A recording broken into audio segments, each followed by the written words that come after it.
of December. There's a lot happening, and the 25th of this month will be my birthday. So welcome to the month of my birth. But it's just 5 more days to go for the 2024 presidential and parliamentary elections. In fact, special voting begins today in some regions. We'll keep you updated on that. But, well, this morning, the AM News is top of our order. After that, we'll sit with our guests to review the newspapers. For that, we have Dr. Paul Dankwa, governance spokesperson on governance and security. And then Nanaya Achapim Jantwa, former general secretary of the CPP. They're joining us to review the newspapers and the stories captured in there. And then Muftan Abela Abdullah, we don't leave you sport enthusiasts out. We'll be serving you AM Sports, bring you the latest chronicles from that, from the world of sports. What are we doing for our big stories today? You know, the western and eastern regions have been excluded from special voting exercise that's happening today. And it has been deferred to Thursday because of a recall of ballot papers by the Electoral Commission. And this is following a detection of a broken seal on electoral materials in the eastern region.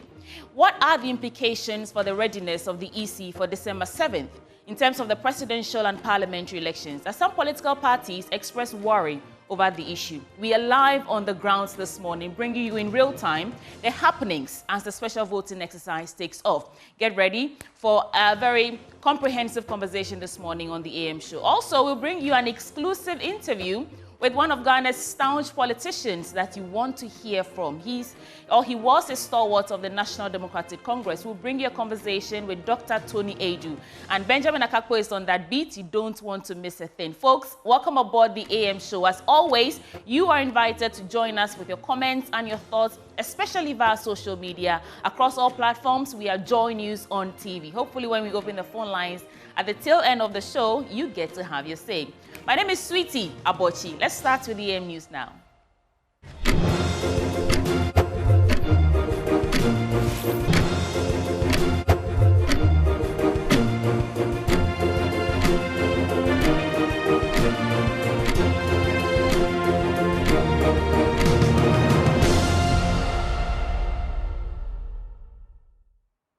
This is the AM News, and it's 5 days to the crucial election 2024, and the Ghana Armed Forces has assured the public that no military personnel will be stationed at polling stations during the 2024 presidential and parliamentary elections, with election security remaining the responsibility of the Ghana Police Service. In a press release, Ghana Armed Forces encouraged the public to report any military personnel, individual who identifies themselves as Ghana Armed Forces personnel on that day. Now, the statement reads, and you have it on your screens right now, and it says, the Ghana Armed Forces wishes to inform the public of its role in ensuring the peaceful conduct of the upcoming 2024 presidential and parliamentary elections. Now, as part of our ongoing commitment to maintaining national security and peace during this critical democratic exercise, Ghana Armed Forces wishes to reiterate that no military personnel will be stationed at any polling station. Ghana Armed Forces presence will be limited to standby support, with the primary responsibility for election security remaining with the Ghana Police Service. And the statement goes on to say, in the spirit of transparency and to prevent any misunderstandings, they, that is we, the Ghana Armed Forces, encourage the public to report any military personnel, individual identifying themselves as Ghana Armed Forces personnel, or any individual or individuals wearing military pattern attire or accoutrement found at any polling station to the nearest police station, or call the following GPS toll-free numbers, that is 18555 or 0800-311-311. And this will ensure that appropriate action is taken against such individuals or groups in order to maintain security as well as the integrity of the election. And finally, it says Ghana Armed Forces wishes to encourage all Ghanaians to exercise their civic rights responsibly, cooperate with the security personnel, and refrain from any act that could disrupt peace.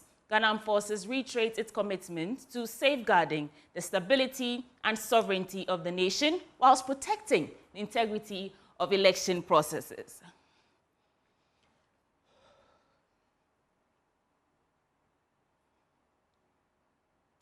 Meanwhile, over 100,000 eligible Ghanaians are expected to cast their votes in today's much-anticipated special voting exercise, marking a prelude to the national polls on Saturday. However, the eastern and western regions have been excluded in a last-minute call by the Electoral Commission due to a ballot paper mishap, further intensifying concerns over election preparedness. James Savage filed this report after an emergency news meeting at the Electoral Commission's office yesterday. Fellow countrymen and women, our security personnel and journalists. On Monday, December 2nd, 2024, members of our security services, including the police, immigration, fire... The big story coming out of the Electoral Commission's emergency IPAC meeting with the political parties is that a single ballot paper meant for the Eastern region has leaked. Listen to EC Chairperson Jean Mensah explain how they found out about this and the decision they have arrived at with the political parties. On Friday night, the Commission was informed by the National Security that one single defaced ballot paper meant for the Eastern region had been taken out of the printing house. And I'd like to repeat that it was one single defaced paper for the presidential election in Eastern region had been taken out of the printing house.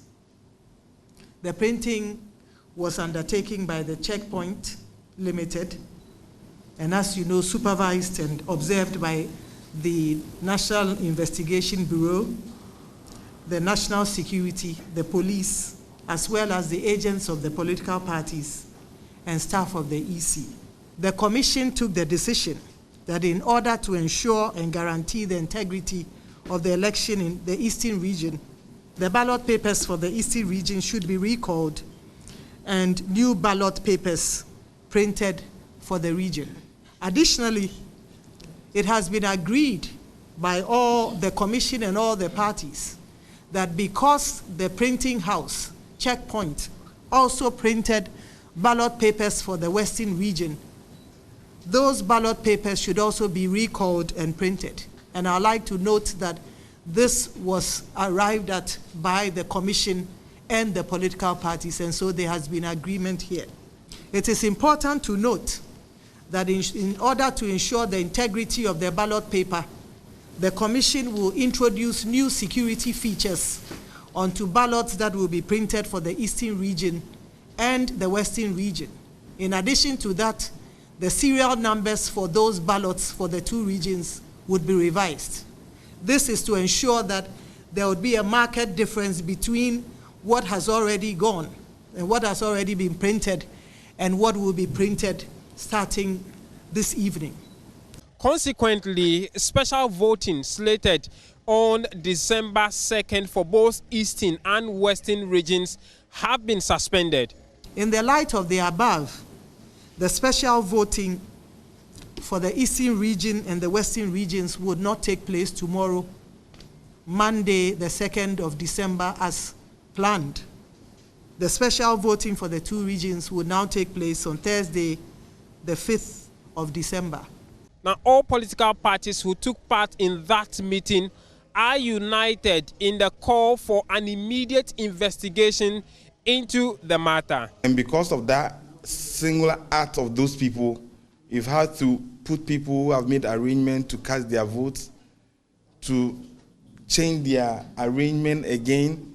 You've had to go through this exercise again, time and resources, because of a certain slip that allows somebody to pick a ballot. So there must be full investigation into this, and anybody with information should assist the police to get to the crunch of it, the bottom of it. We demand that the security agencies immediately put out if they have arrested any culprits, and if they have, who are they, which political party are they affiliated to, or are they not affiliated to any political party?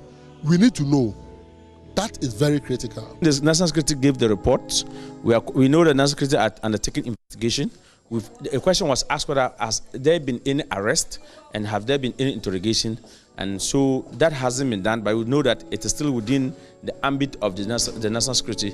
They will definitely come out with the report. With less than 6 days to December 7, the Electoral Commission is racing against time to print the entire ballot papers for both Eastern and Western region before the elections. My name is James Savage. EC headquarters here in Accra. Still on the special voting, and NDC flag bearer John Mahama, in a special broadcast, has pledged to prioritize the needs of journalists and security personnel. Fellow countrymen and women are security personnel and journalists. On Monday, December 2nd, 2024, members of our security services, including the police, immigration, fire and prison services, the military, the customs division of the GRA, and the intelligence services performing special duties on election day will cast their votes. Also taking part in the special voting exercise are permanent and temporary staff of the Electoral Commission and my colleague journalists across the country. I want to take a moment to address you directly before you go to the polls. You, our security personnel, are the backbone of Ghana's safety. Your roles are pivotal in maintaining peace and order and ensuring that the true voice of the people is heard and respected. I understand the unique challenges you face daily. You sacrifice your comfort to protect us and work tirelessly to keep our citizens informed. Your dedication, courage, and commitment have helped build the foundation of democracy in Ghana. And therefore, you deserve a leader who recognizes and appreciates your contributions. As an advocate for the welfare of our security services and a supporter of a free press, I want to assure you that the National Democratic Congress, NDC, believes that your voices matter. My administration will prioritize improving your working conditions, providing adequate resources, and strongly supporting your critical roles in society. In the face of misinformation and a climate where trust can be scarce, we will work together to uphold the integrity of our institutions and protect freedom of expression. Together, we can ensure that the rights of every Ghanaian are respected and that we foster an environment where you can carry out your duties without fear or favor. I humbly ask for your vote in the upcoming special voting exercise. A vote for me and the NDC is a vote for safer, stronger, and a more united Ghana. Still on election stories, let's stay in the camp of the NDC presidential candidates because Mr. John Mahama has expressed confidence that his party will secure victory in the upcoming elections following intensified efforts by NPP presidential candidate Dr. Mahamudu Bawumia in the Ashanti region. Speaking during a walk as part of his campaign tour, they said Dr. Mahamudu Bawumia can bring his entire campaign machinery. Mr. Mahama said that Dr. Mahamudu Bawumia can bring his entire machinery to the Ashanti region, but it will not prevent him from losing the elections. End of October, you call OT region. Na near fi northern region any Oti. Na region na anke wase twaso any Ashanti region. And so ya agency eba. And ya say, oh, Dr. Bawumia, or say, oh, Babetna had 2 weeks.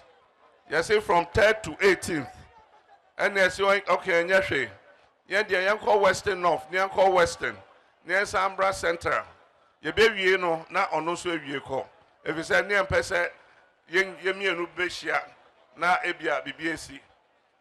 Enti, oh, ye koya, and yaso ye ma date say ya ba. And then me sorry, yes, Dr. Bawumia, asa Edwaniaba, Kumasi.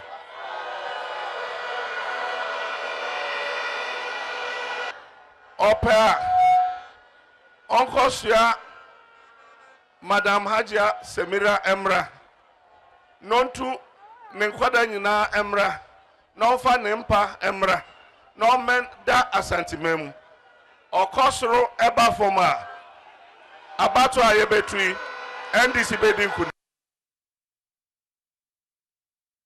Let's move to the other side now because the Vice President, Dr. Mahamudu Bawumia, as part of his engagement in the Ashanti region, visited the Believers Worship Center where he received prayers ahead of the elections.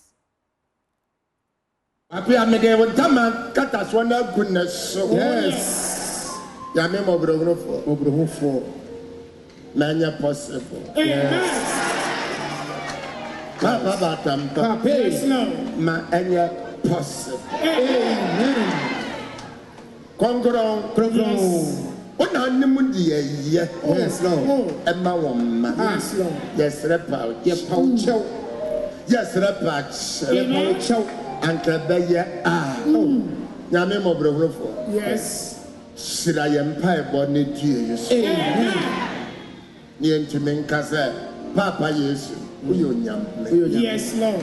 Atomura. Yet that was what? Yet that was Yame Mobrofo. You are your Jesus. Conquering us up forever. Yes, Lord. You come food in Cassia. Amen. At Casa Uyunyam.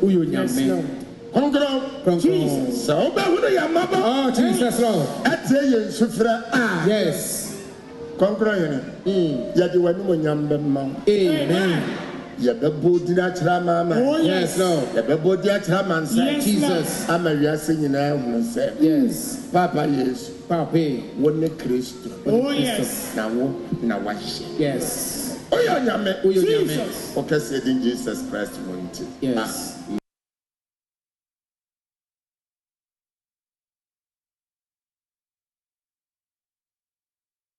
Vice President Dr. Mahmoud Bawumia also gave a message to special voters. Let's take a listen.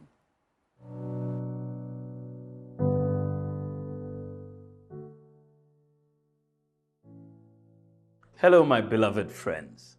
Today I want to speak directly to you, our brave men and women in uniform, and to our media friends and all those of you pay your duties are partaking in the special voting exercise.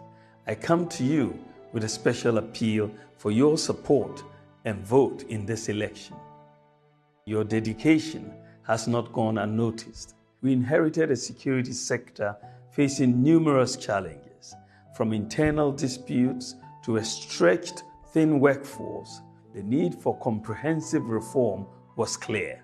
We have significantly bolstered the ranks across our security agencies. The Ghana Police Service now boasts over 46,000 officers, almost 13,000 more than we inherited.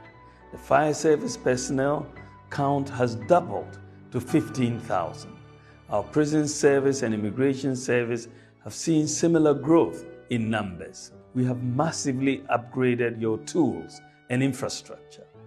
Over 900 vehicles and 3 helicopters have been added to the police service. State-of-the-art surveillance systems, including over 11,000 cameras, have been deployed across the country. We have also improved living conditions with new barracks and housing units for personnel. We have resolved critical issues such as the Dagbon chieftaincy dispute, restoring peace and setting a precedent for handling similar conflicts. But our vision extends far beyond what has been done. We are looking ahead to construct forward operating bases to enhance border security, further increase our personnel by 20,000, expand surveillance with 50,000 additional cameras. Our commitment to you and to all Ghanaians is unwavering. For our media, we have created a conducive atmosphere for you to thrive. We introduced the Right to Information Act. We have expanded broadband and internet services across the country and introduced the University of Media Arts and Communications. With the introduction of 5G services in Ghana, your work is even going to thrive better. Our commitment is to create a business-friendly environment by implementing a flat tax system, offering a tax amnesty to drive growth, and linking our natural resources, such as gold, to our exchange rate.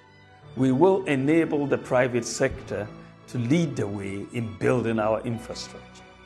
I have an unwavering commitment to provide affordable and quality health care to every citizen of our beloved nation, regardless of where they reside.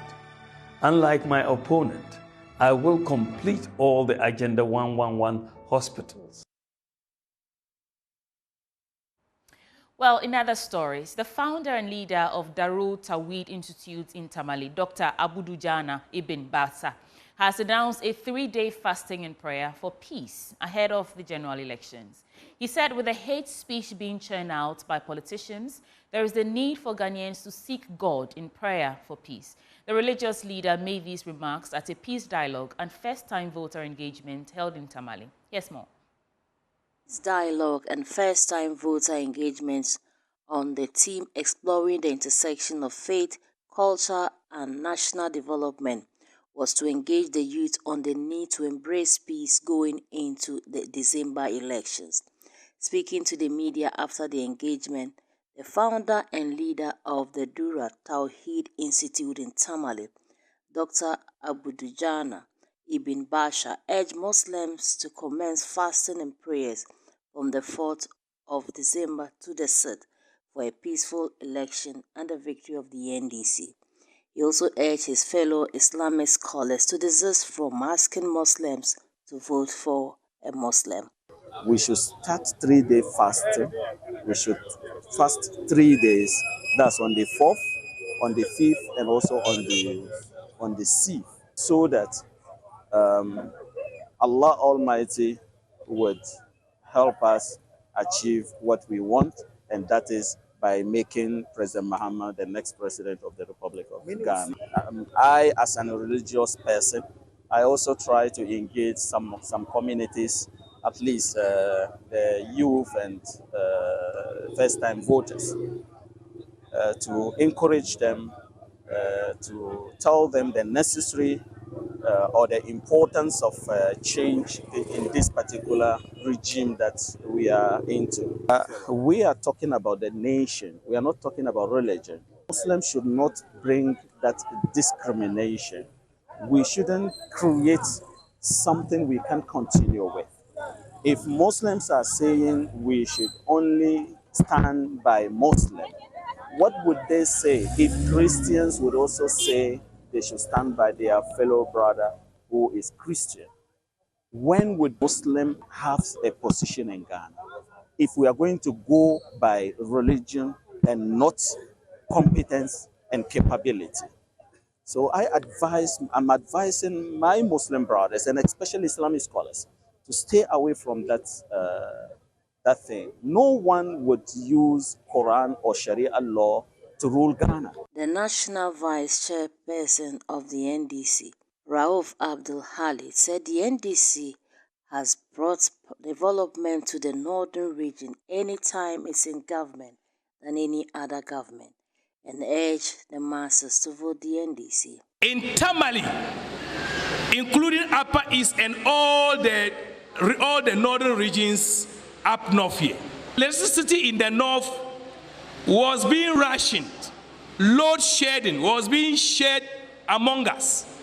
Those days, if they had given Lamashegu lights today, the next day they will give Sabonjira. And the load shedding will get back to Sabonjira will be about 2 or 3 weeks. Those days that we were in school, we were using lanterns to go to preps. Let me remind you, during the UP time, the UP government the NPP is now the offshoot of UP government. That was Bouzier's time. One Bouzier was told by our great-grandfathers that we needed to have a 24-hour light just like the southern part of Ghana. What Bouzier told our great-grandfathers was that because of mountains, trees, rivers, lights cannot be extended from the southern part of Ghana to northern part of Ghana. It was during NDC J.J. Rawlings' time that power had to be extended from the Akosombo to northern part of Ghana. Member of Parliament for Was Central, Dr. Rashid Hassan Pelpiu, has expressed worry over the myriad of challenges that the Was Central prison is facing. Key among them is the overcrowding and lack of training equipment for the inmates, and above, the refusal of the government to reconstruct the outer wall of the prison, which collapsed some 6 years ago. He said the deliberate refusal by government to reconstruct serves as a security threat to not only prison authorities, but basic schools in the premises as well. He added that it also symbolizes the neglect and incompetence exhibited by the NPP government in dealing with important matters of the state and calling on the people to reject them in a December post. Dr. Pepio made the statement when he donated some food items and sewing machines to the Wa Central Prison in Wa. Joy News Upper West Regional Correspondent Rafiq Salam reports. Speaking to the media shortly after interacting with inmates of the Wa Central Prison, where he donated food items, street lights, and a sewing machine, Wa Central Member of Parliament Dr. Rosita Sempelepu expressed worry over the inhumane conditions that the inmates have been subjected to. Dr. Rosita Sempelepu was incensed over the deliberate refusal of the government to reconstruct the outer wall of the prison who collapsed some 6 years ago. We have cried about the wall, we have complained about the wall. Even when the minister was here, who belonged to this place, he saw it. The regional minister has been seeing it every day. The MC passes here almost on a daily basis. And for 6 years, this wall has been like this. It's becoming too much. We are worried about the situation. The prisoner, this is a school owned by the prison service. Children come here and you create a situation like this when miscreants and things can easily walk into this place and destroy the kids of other children.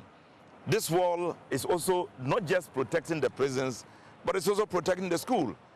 And it appears the government doesn't care at all. I'm reporting this because of a few instances where people in the nights will walk in here, do all the kinds of things, and threaten the lives of people. The Wala legislature urged Ghanaians to reject the NPP and Dr. Mahmoud Bawumia in the December polls, stating that the failure of the government to reconstruct the wall symbolizes their monumental failure as the situation reflects in most departments and agencies in the country. This situation is symbolic of the failure of the government.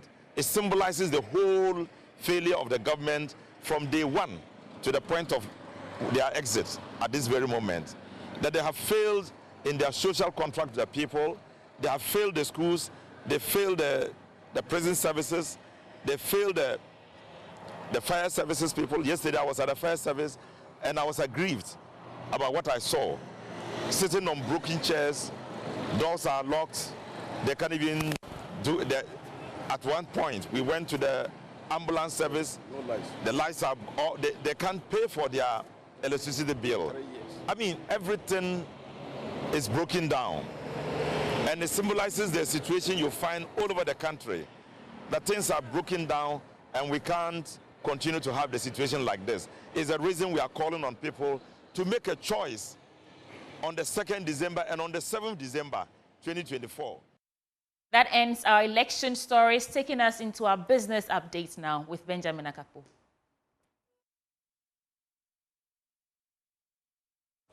Welcome to business. Now, some stakeholders within the health sector are calling on employers, particularly the government sector, to take practical steps to prioritize mental health in the workplace. Medical practitioner and IT expert Dr. Teta Duty stressed the need for employers to initiate support systems and to create access to mental health resources such as employee assistance programs. He spoke to Joy Business at the launch of the ZipTick app for mental health. I think we are, for our generation, we are raising the curtains on mental health. I think the awareness on mental health is gradually coming up. And I would really, we can still do more. We can still do, for Zomujo, we have been actively involved in mental health awareness creation at the high school and the tertiary levels, with special focus on the universities, University of Ghana, KNUST, UCC, and then the UDS. Recently too, we are adding UHAS. But we'd also encourage, for all these places we go, we really give them tips on how to improve their mental health. We have a toll-free line where persons with mental health difficulties are able to call. So the goal behind Zomujo was to be able to make mental health readily available, affordable, accessible, and mental health, to be able to raise the curtains on mental health.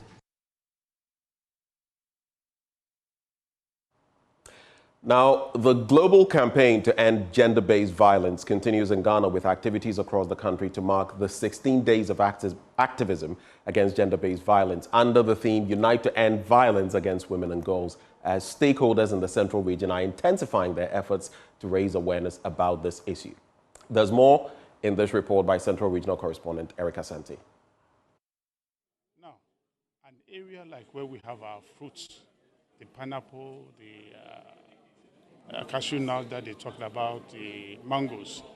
These are areas that we can bring in investors to set up the concentrates, to produce a facility to produce the concentrates, and then store them and give it to our... The program forms part of the Central Region's commitment to the global fight against gender-based violence.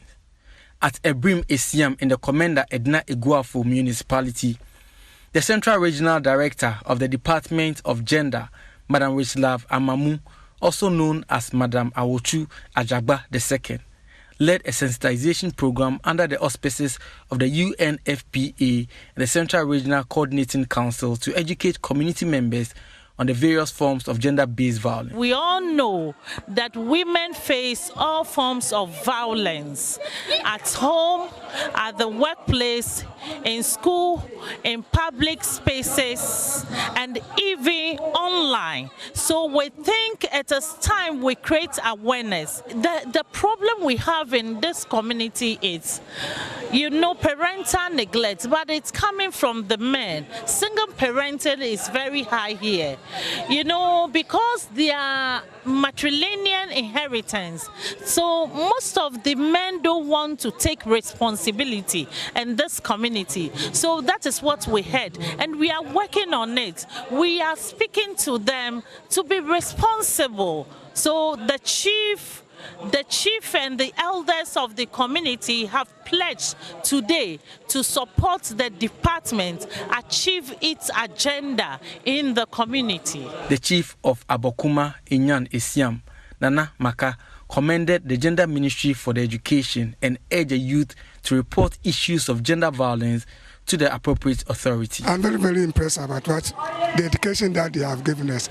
In fact, look at the situation that even the women, they all listen attentively for what the education is going on. The school children too are also listening. And look at the time now, up to now, they are still there. We have got some people here who have started education. But when they are going now, we support them. I advise them to take the education serious so that such things will not happen. Especially violence and all these things, You don't like it, especially in this town.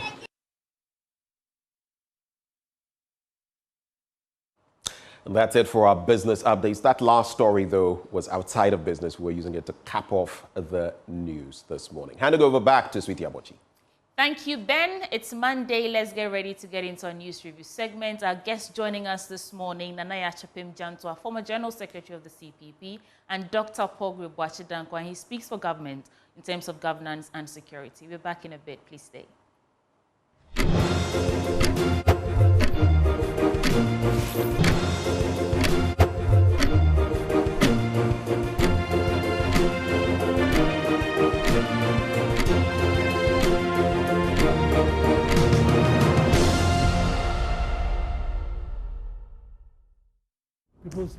From around Ghana's 16 regions and across the world, you are live on the Joy News channel for the AM show, and this is a news review segment. Now, before we get into it, I want to remind you that this year's CompuGhana Cashback has been named as Prime Cashback Season, and it's packed with incredible deals and exciting surprises. Now, this Prime Cashback, CompuGhana is bringing you exclusive discounts, prime savings, and awesome surprises when you shop products from any of their branches nationwide. You can find products from your favorite brands like Samsung, LG, TCL, HP, Lenovo, Dell Media, Nasco, Tecno, Infinix, Itel, Huawei, and many more. Visit any of CompuGhana branches nationwide and enjoy exclusive discounts on all products. CompuGhana has a wide range of IT-related products: mobile phones, laptops, printers, desktops, televisions, fridges, home theaters, air conditioners, gas cookers even, and many more. And what's more amazing this year is that this year's Prime Cashback with CompuGhana has got great prizes and instant gifts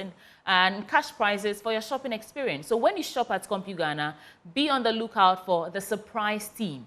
Answer a question correctly and win instant cash and gifts. You deserve this opportunity too, so rush to CompuGhana. The promo runs from now till December. So visit www.compughana.com or simply call 0302 752 020 for more information. This is the Ben and Sweetie Show. Benjamin is seated and he'll tell you more. Well, I'll be telling you about the Medicas Hospital, a modern healthcare facility built with your recovery in mind, spacious wards built with your family in mind, and a warm and caring pediatric unit built with your little ones, your children, in mind. They have also assembled some of the brightest minds in medicine, led by Dr. Yor Safo, the drive-time doctor, to serve you. And they offer general medical services as well as specialist services in plastic surgery, obstetrics, gynecology, child health, urology, psychiatry, and eye care. Additionally, they offer a comprehensive medical diagnostic service encompassing endoscopy, medical laboratory services, x-rays, and scans. They also have a 24-hour pharmacy ensuring you'll always receive efficacious, safe, and affordable medicine. And to cap off all of this, they're bringing you the most powerful medicine of all, simple human kindness and empathy. And they pride themselves on holding themselves to the highest attainable standards. And they accept all forms of payment, including from private health insurance companies. All you have to do to find them, locate them at Medicas, that is Kinso Street, number 10 Kinso Street, near the Ashale-Buche School Junction. You can also call them on this number, 0501-477-340. I repeat, 0501-477-340. Or you can also reach them on social media at Medicas GH. Medicas Hospital, a place of healing. Well, let's now get into our news review, and joining us in the studio, we have Dr. Palgrave Wachid Dankwa. He is government spokesperson on governance and security. He joins the conversation. Shortly, we'll have joining the conversation Naya Jantua, former General Secretary of the CPP. But let's start with Palgrave, decked in his white, blue, red. Palgrave, good morning. Good morning, Benjamin. It's good to be here. Happy new month. December is such a wonderful, wonderful, wonderful month. It's our birth month. Yes, it is. Tomorrow is my birthday, actually. Tomorrow's your birthday? Yes. Yes. Okay, happy birthday in advance. Yeah. Thank you. Sweetie, let's do it. Happy birthday to you. Tomorrow. Come on. He will not be here tomorrow. No, but I'll be watching. Happy birthday to you. Too early, too Happy early. birthday in advance. Yeah, okay, that works. Happy birthday to you. Thank you. Thank you. All right. Thank you. It's good to be here this morning. It's the final lap for the New Patriotic Party and other political parties for this year's election. I'm aware that there are a few more rallies that are supposed to be done on Thursday. Both NPP and NDC does their final rallies. We do ours at the University of Ghana Sports Complex, where we have all the presidential candidates and running mates and the sitting president and the national executives. All of us are coming in. And today is the D-Day for the security services and the media to go and vote. We would wish them the best as they enter into the ballot boxes to exercise their democratic rights and franchise. And we pray that they continue to make one of the best decisions that is ahead of them to elect Alhaji Dr. Mahmoud Bawumia as the next president of the Republic of Ghana. 6 days to election. I would vote. 5 now. Okay, yeah, 5 now. I would vote for none other person than Alhaji Dr. Mahmoud Bawumia on Saturday, the Eastern region. And I'm sure that will be one of the first people to vote, because afterwards I need to come back to Accra to do studio analysis. So. Okay, all right. Just a quick one for you before Nanaya also graces us with her presence. The infrastructure projects you've been, launching, outdooring, some people say, oh, wow, quite a number within a short space ahead of the elections. And some have said, but the government is a continuum. Let the projects flow. But some are saying it's for political gain. I bring it up because of a tweet from Gabi Asare-Otre Darko sometime in 2016.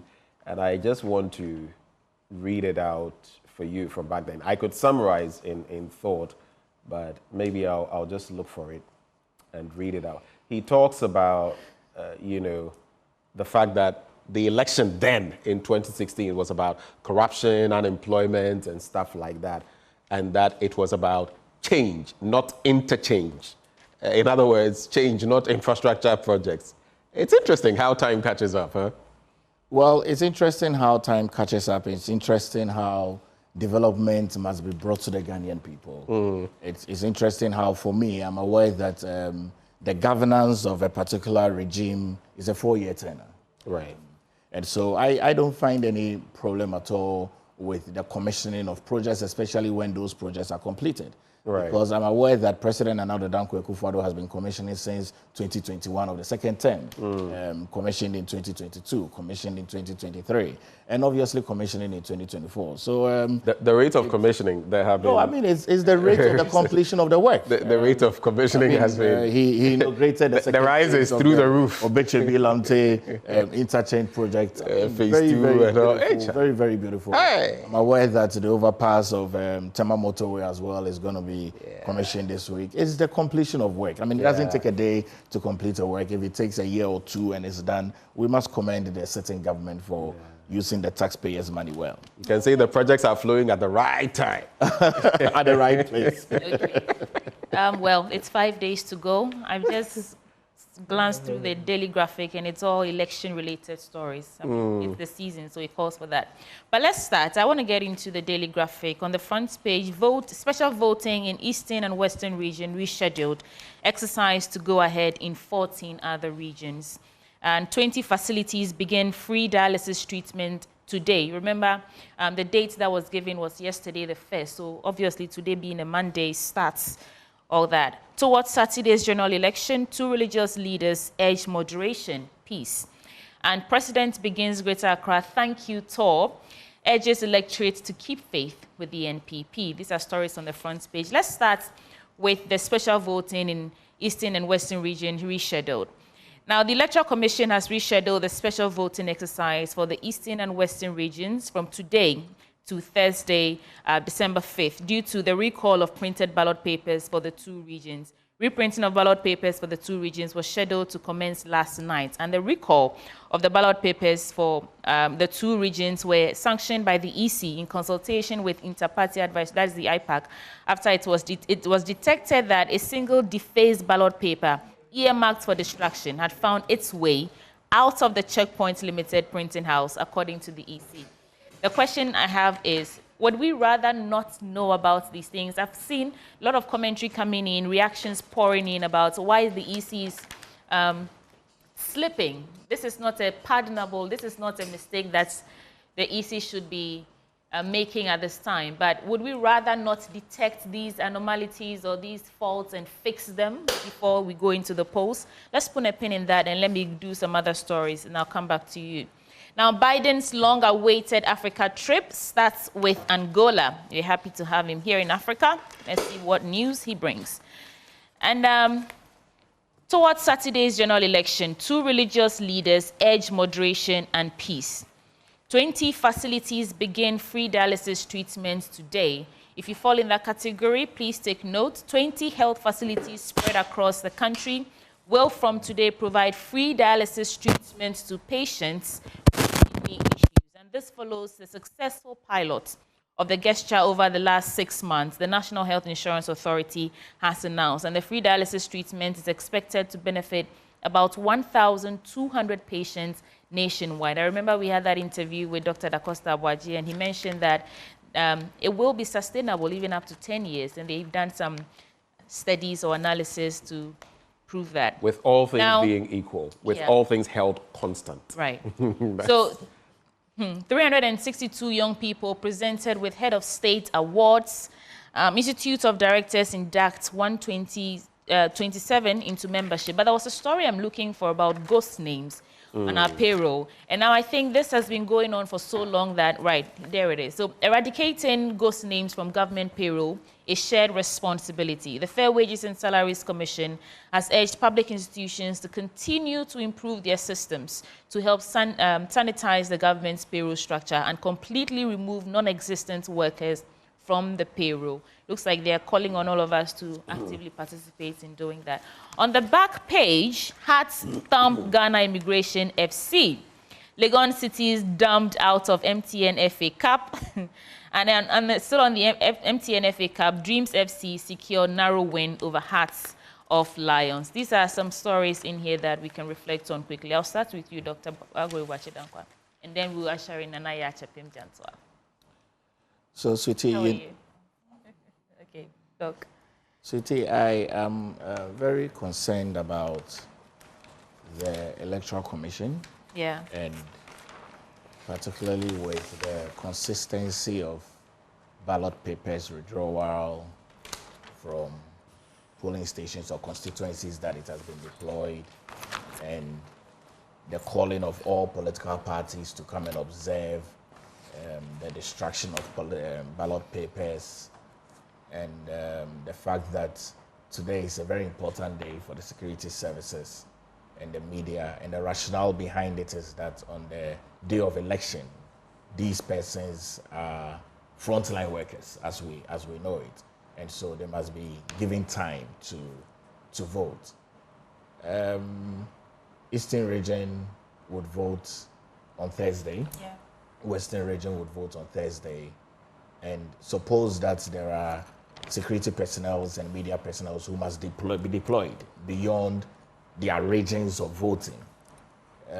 I know that, 2 days is enough to travel from one region to another region, but the Electoral Commission should please really try to check a lot of these things. We want a free, fair, transparent election.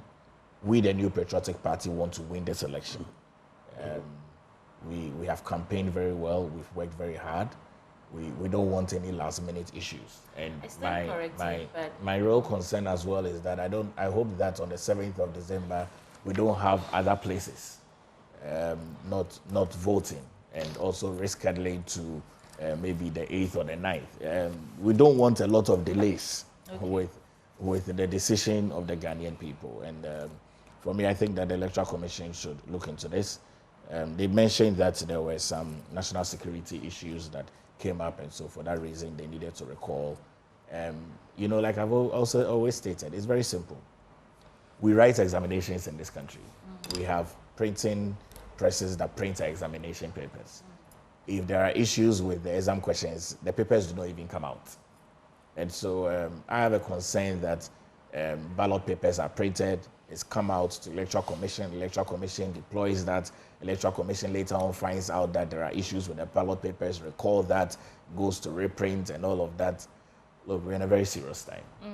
This is not, let me say, it's not a cat and mouse. I want to interject you here briefly. I was under the impression, I started by saying I stand corrected, that the NPP didn't have any concerns in terms of the Electoral Commission and some of the mistakes that have come up. When you listen to the rhetoric or the posturing of the New Patriotic Party, it appears, well, whatever the EC is doing, for example, when we discover some anomalies in the register and all that, you say that, well, it is the process to detect all these. So hearing you say, I think for the first time now, that you're concerned about something that the Electoral Commission has come up, is under scrutiny for, or it has come under some controversy for, it's relieving.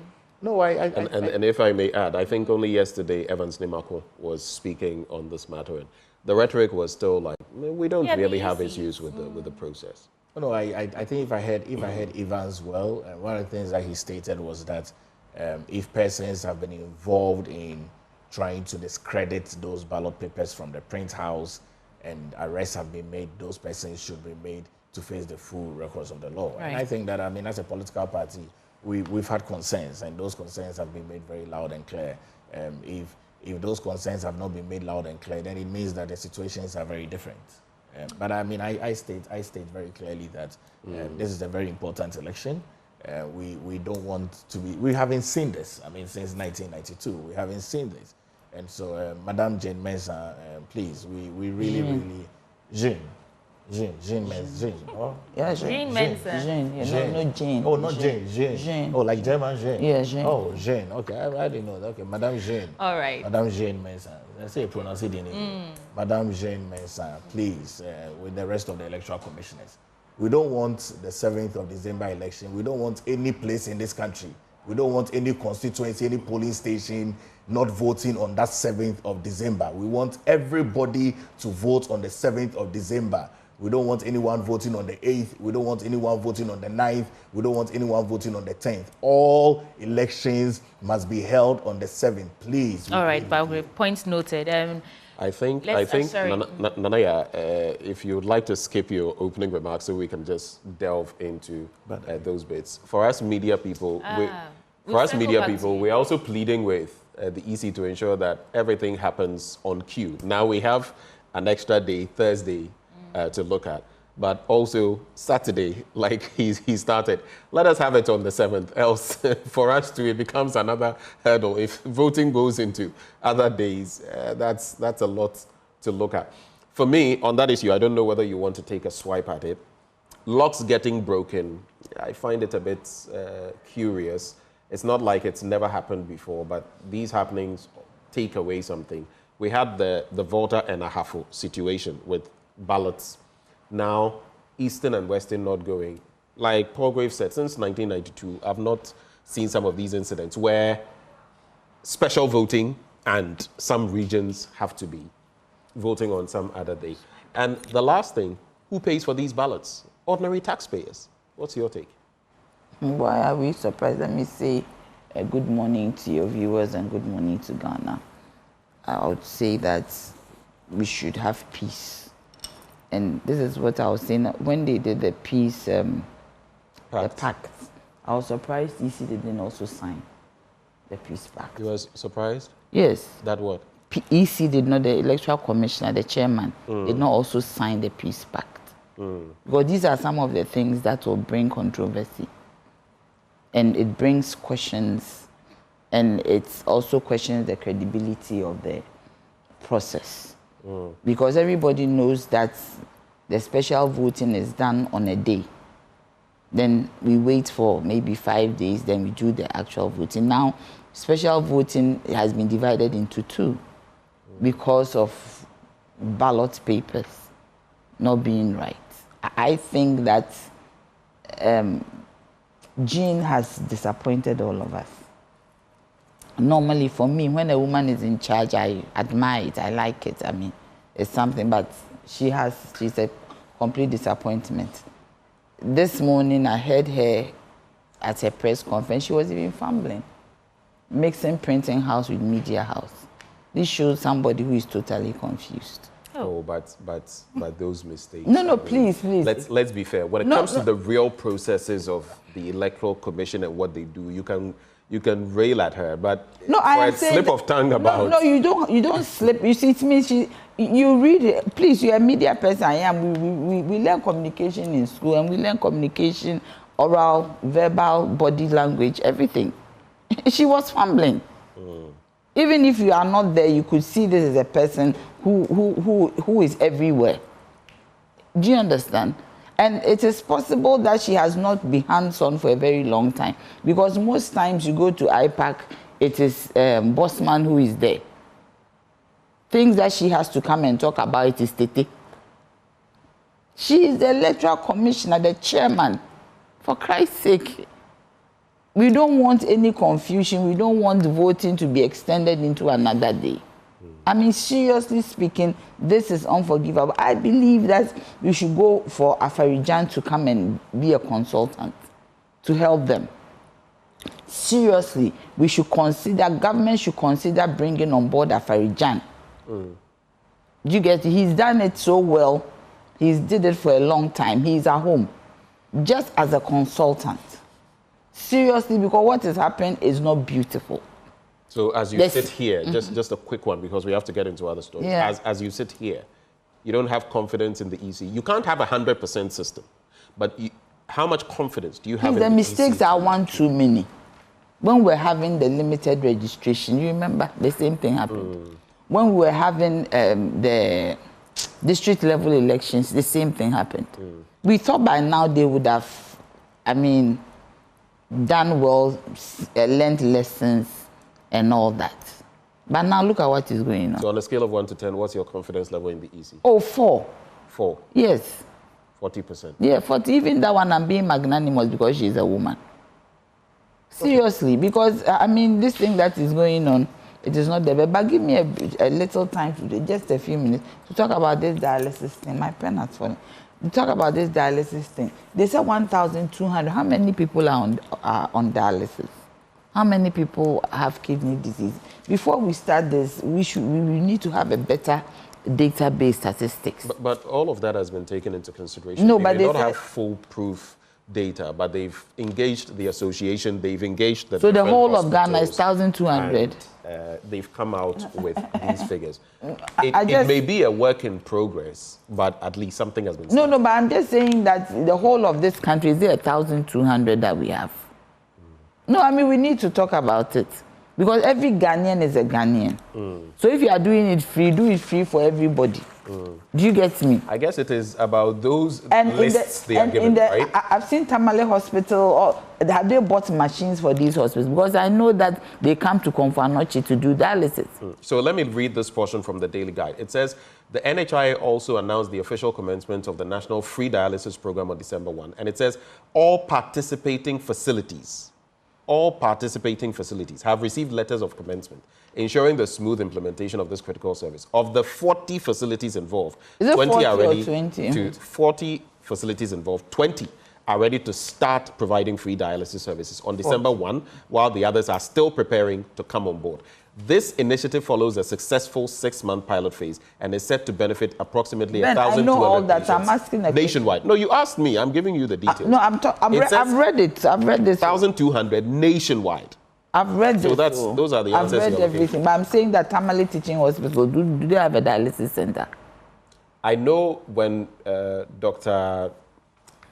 Da Costa Abuaje was here, he mentioned that the teaching hospitals, the public hospitals, the regional ones, would be involved. So while I cannot say for certain, I want to believe. Because I know people in Tamale come to Konfanochi. Yes, indeed. There are people who come down. Yeah, down to. So if Tamale has one, Boga has one, Wa has one, why do they come down? Well, Nanaya, they did say that in partnership with the World Bank, government has secured some 45, I can get that, dialysis machines. So maybe Tamale is one of those. Now they have. So we should have, I mean, I don't want maybe. This is the health No. He actually said that in partnership with the World Bank, they've secured 45 dialysis machines nationwide, adding that 7 of those machines had already been delivered, 23 had been cleared, and 15 additional machines were being ordered. So, if we are going to continue, maybe because you see, for me, they should tell us whether Tamale has dialysis machines.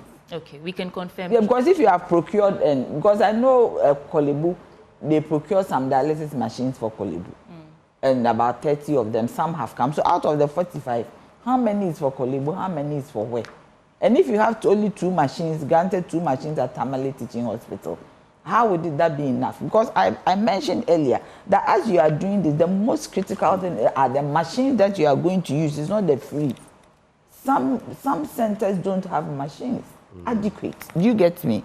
There are some. So that's the gap they're trying to fill. But you fill it before you start talking about free. Okay, if so it is free, let's hang it here. When we get more details, then we can get into that. Yes. You did want Any other to stories? reflect on the NHIA. Yes. Well, I think that you've just read that out. It's very clear that this is in conjunction with the World Bank. It's also clear that it's in phases. And I think that my mom, Anaya, appreciates the fact that this is in phases. I mean, hitherto, these are huge concerns for people on kidney challenges. The cost that government is absorbing is about 491 Ghana cedis per person, per session as well. And we will thank the World Bank as well. 491. If we look at it is less than what is being charged. So is it a subsidy or is it a full payment? And it says, so in addition to what Sweetie read about the badges of 45 from World Bank and 15, it says that each badge of 15 machines comes with 2,000 sets of consumables, totaling 6,000 sets for the entire 45. More of such facilities will be procured in the coming years to ensure the continued delivery of this patient. We named the health facilities ready to start providing the free dialysis, such as Heart Adventist Hospital, Konfanochi Hospital, Bantama First Care Hospital, all in the Ashante region, Brekum Holy Family Hospital at Berekum in the Bono region, Cape Coast Teaching Hospital in the Central region, and Eastern Regional Hospital in the Eastern region. And the others are Kolebu, 37, Newtown Islamic. Are there any hospitals up north? Police. Oh, there's up north. That's what I'm interested Hospital, in. Trust Hospital, Ridge Hospital. Those, they have their machines already. The rest are Tamale Teaching Hospital, Bogatanga Regional Hospital, Upper West Regional Hospital, Volta Regional Hospital, Ohwai Hospital, Ifiam Kwanta Hospital, Regional Hospital, and in the Northern region, Upper East, Upper West, Volta region, and Western region. So the Tamale Teaching Hospital is on that list. No, me, I'm not. I don't, because me, I know that they don't have.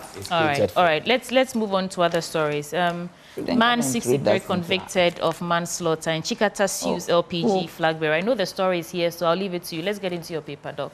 Okay, so I think a lot has been said about the NHIA free dialysis treatment, which is taken up today. A promise delivered by the government of President Nana Dankwa Akufo-Addo and Alhaji Dr. Mahmoud. On the front page of the Ghanaian Times as well, general election special voting takes place today nationwide. Don't blame the cause of cedi depreciation on Russia-Ukraine war, COVID-19. Economics debunks claims this by Professor Abeka. Transport Minister Lords Shippers Authority for contributions to shipping logistics sector over the past 50 years. Tachusikata sues Kofi Akpalu for defamation. Police investigate attack on NDC's running mate convoy. Caretaker jail 10 years for manslaughter. Special voting takes place. Editorial, December 7 polls can pass as fair and peaceful. Development hinges on deeply rooted African identity. More than 50 dead and dozen missing in Nigeria, both as a sense. Bridging naturopathy and law, a journey in the Gambia. Okay, so this is a Gambian story. Ghana's forex shake up a ripple effects of CBG's license suspension. This is by Professor Samuel Latte. A few international stories here. NDC government will renegotiate IMF deal. Mahama Guan district is earmarked for Agenda 111 Hospital. Dr. Mahmoud Baumia. Alan Chemantin campaigns in the Upper West region reject politicians who engage in hate and violent speech. Nanaya Osei Dakwa. NCCRM Ghana holds 2-day workshop on prevention of youth electoral violence. Great. For the sake of time, usually we need to focus on the most important stories. Okay. That's fine. That saves us. Okay, I think that, this week is NHIS, it's election, it's President Nana Dankwa Akufo-Addo's thank you tour, as he says that free SHS education is legacy that he's leaving for Ghanaians to aid development. President Nana Dankwa Akufo-Addo inaugurated the second phase of Obechebe Lamte interchange, and the back page has the MTN FA Cup Kotoko beat feature stars. And I find an interesting story here by Otuado. You recall the last conversation that we had. It says that I want to build a cohesive, disciplined Black Stars. So let me just go away from the politics. I hear some members of the Black Stars, whatever, they themselves don't have faith. Let me go away from the politics and the NHIA issues and just do some bit of sports for neutrality purposes. Says that I want to build a cohesive, disciplined Black Stars. Head coach of the Black Stars, Otuado, has set his vision to build a disciplined, cohesive team centered on accountability and trust during a meeting with the Executive Council of the GFA on Wednesday. Per a statement on the Ghana FA website, he said, Otuado engaged and said, open and candid after he presented a detailed 56-page technical report that reviewed the nation's team recent failure to qualify for AFCON. Coach Addo accepted full responsibility for the team's poor performance during the AFCON 2025 qualifiers, acknowledging the team's shortcomings. And in the statement, Coach Addo went on to outline key areas that needed enhancement going forward. He indicated that he intends to build a strong and cohesive system that fosters discipline, accountability, and trust among players. And the Executive Council urged him to ensure that the team rises to meet the expectations of the Ghanaian people. Can I go on to my No, let's go to Nanaya. Nanaya, you can do two papers together so that we... Court jails NDC tag over election. It has to be a little... Violence threat. The parties are going to hold their grand rallies in Accra. Foster trust with customs for trade facilitation. GPHA boss to freight forwarders.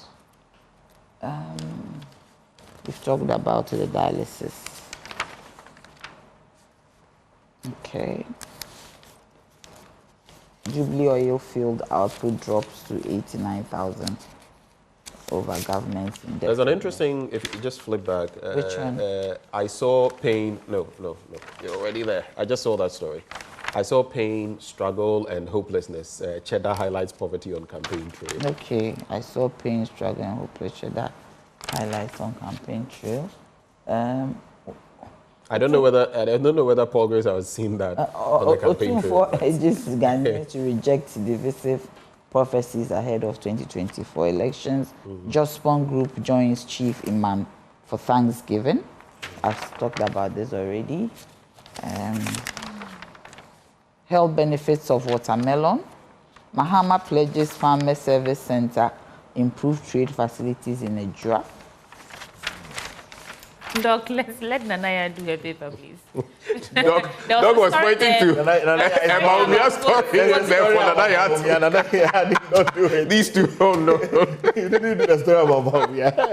Nanaya, you're massive. Okay, let's Nanaya, please go on. Go on with your stories. Okay, man jailed 10 years for electrocution of 14-year-old. Yeah.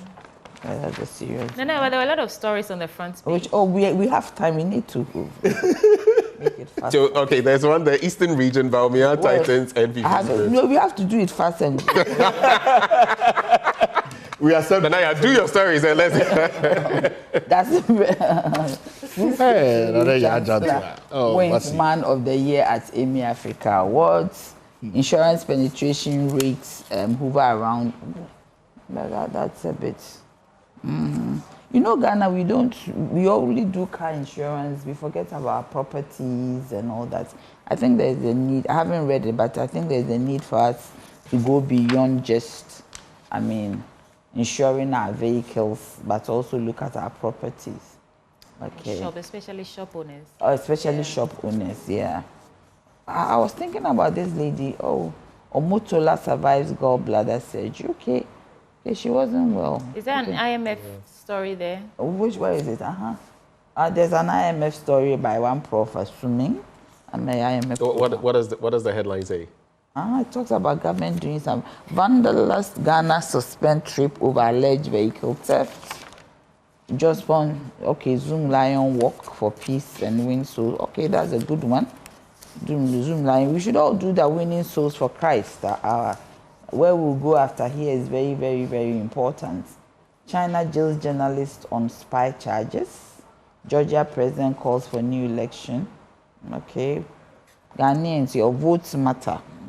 Okay, it's very important. Ghanaian votes matter. Are you intentionally skipping political stories or only No, you said the NPP? I am not skipping. You said Ghanaian, your votes matter. Let us secure the future. With Baumia, that's what the story said. Oh no, but it said let's secure the future. So our votes matter very, very much. Okay. It's key.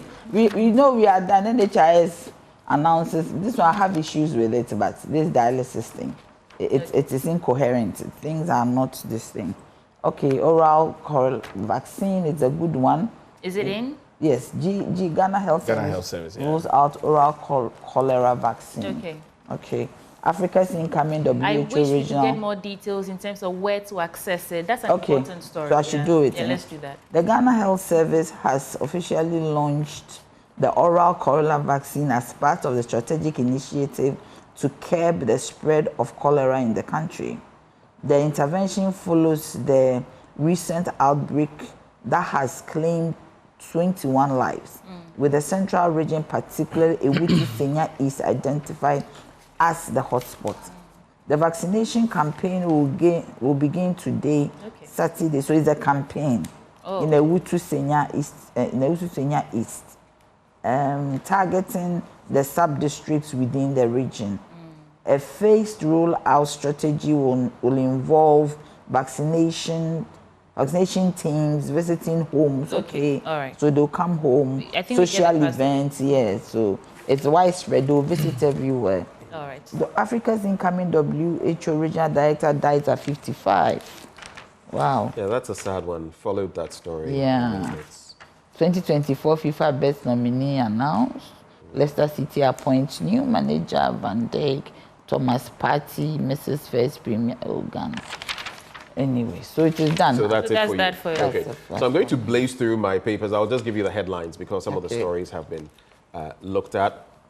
Daily Guide, special voting today. It talks about the NHI. It talks about the Shippers Authority marking its golden jubilee. Baumia will sustain STEM education. That's according to the Education Minister. Eagle Eye Mining renovates TTU Research Directorate. And Baumia, our choice for president, the story says. But who is the we? Our choice. It is the editorial team of the Daily Guide. And they have a story there on page 3. And that is their choice. Then you go to the BNFT. Ghana Stock Exchange named best stock exchange in West Africa. Pictured there, Abena Amwa, managing director. Over $2 million weekly onion imports. Worrying. That's according to the PFAC. Definitely a story I'll do. Digital economy could gain 3.74 billion under AFTA protocol.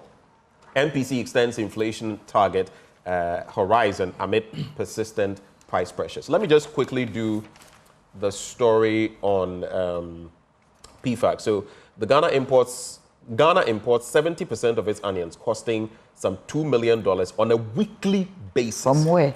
Current data from the Peasant Farmers Association of Ghana has revealed.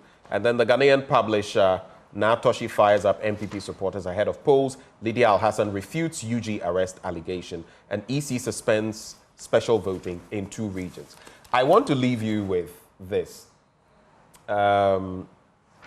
The Global Info Analytics has come through with its final predictions. Just my final bit.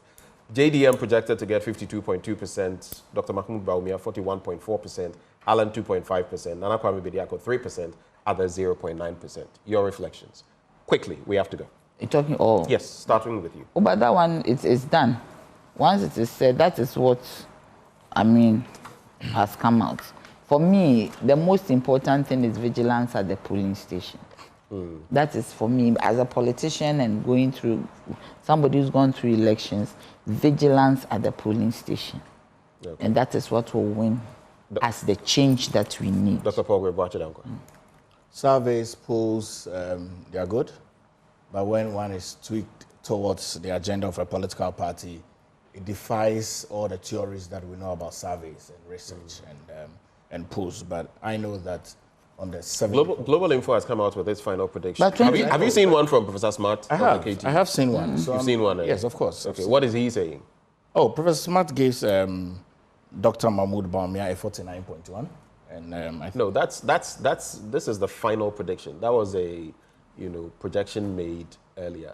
Global Info has come out with its final prediction. Dr. Smart's own is a 49%. Has Smart brought his final predictions? His predictions were 4 weeks ago. Okay. Yes, which is 49.1 for Mahmoud. With the 44, 45. He said he spoke to but basically for me, polls and surveys are what people do towards electioneering, but the most important polling is what the people would do on the voting day. And so, but in 2020, I know that it's a strong commanding ethical. Okay, I have a custodian. Let me just wrap with this because we have to go. A Blackwater disgrace in Ashanti region, Odineho warns troublemakers on December, and so many other stories. Pick a copy for yourself and get into it. Our guest to join us for news review this morning, Dr. Paul Grebwache Dankwa. I only did one newspaper on governance. Unfortunately, our time is run out.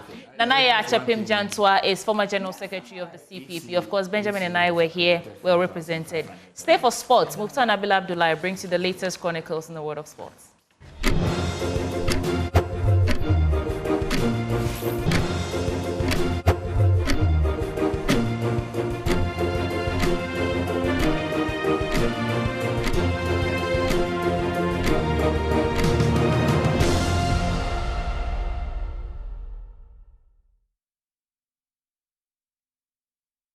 Morning, everyone. Welcome to AM Sports here with me, Mukhtar Nabil Abdullah. The Ghana Football Association has confirmed.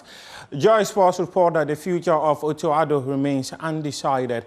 According to the communications director of the football governing body, the Ghana Football Association has decided to engage further or consult further people within the football ecosystem before deciding on the future of Otto Addo, as reported by Joy Sports last week, Thursday. There was a need for the council to meet him in person, which happened on Wednesday. The meeting, which lasted about a little over 4 hours, presented his report, a 56 document or so. 56-page document. Page document or so, went through, justified, first of all, the collapse for each of the games, his approach to the games, his tactics for the games, how the opponent also reacted in the course of the game, from the first match against Angola to the second game against Niger, then the Sudan game in Accra, Sudan in Benoni in Libya, and then the last 2 games in Luanda and Accra. So there was a presentation on each of the 6 games that we played, after which the members of the council were given the opportunity to ask questions. I think the least question that came from a member was 3. It was very open. This meeting was also attended by the Regional Football Association chairman. So they were also allowed to make an input, and he was discharged. And then among the council members, they discussed. It went on and on and on and on. There was a stalemate, and so the decision was that the ministry will now have to come in, and it's basically because we have suffered in the past. For instance, Sike Akono was fired. It became an issue in terms of his remuneration and compensation. When Milo was fired, it also became an issue because Milo didn't have time to waste. He went to FIFA. FIFA judged in favor of Milo, and then we needed to pay over $100,000 upon several pleas to the ministry. They were not forthcoming, so the FA needed to pay that money. As you heard from the communications director of the Ghana Football Association, it's exactly the same reports Joy Sports put out there last week, Thursday, after the Executive Council meeting. So you can trust Joy Sports to bring in every single detail in relation to the future of the Black Stars head coach and the subsequent decisions the football governing body would be taking. But now let's talk about the 2024 Standard Chartered Bank football competition. And that competition has been won by Skakrobia. My colleague, Abdul Karim Benin, was there and has details in this report.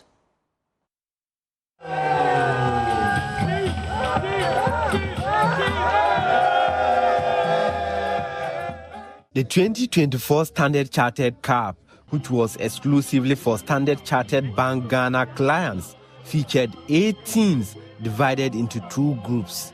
The top 2 teams from each group advanced to the semi-finals, with Skakrobia ultimately taking home the coveted prize. The Tema-based company overcame Ghana Link 2-0 on penalties after an enthralling 5-a-side game ended goalless.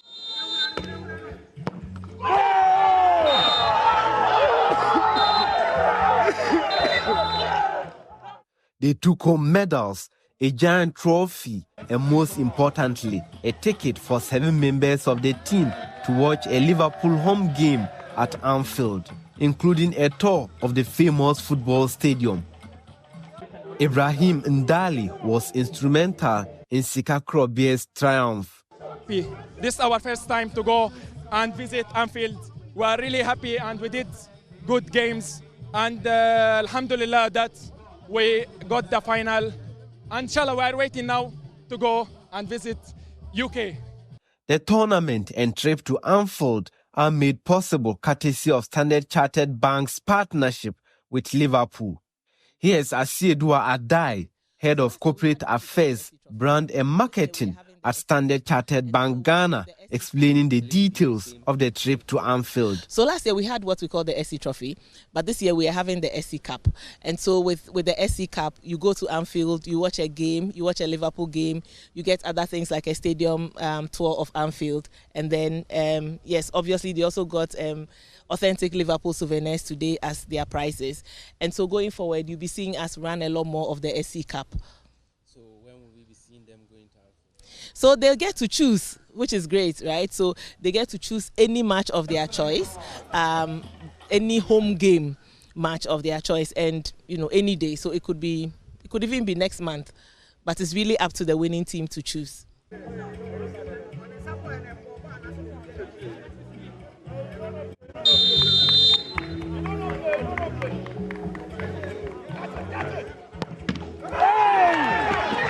Let's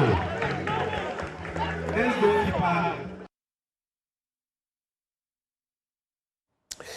And we are building up to the 2024 general elections, which will be happening on Saturday. The parliamentary candidate for Ayawaso East, Zach Rahman, he's organized a peace walk, which he also serves. It's a health walk to put his people in good shape ahead of the polls on Saturday. Let's take a look at what transpired when they had the walk at Ayawaso East. And beyond. This year, no pressure. No pressure. You got to dance. NPP ladies, NPP boys, hey, NPP ladies, hey, come on. And beyond. This year, no pressure. No pressure. You got to dance. NPP ladies, NPP boys, hey, NPP ladies, hey.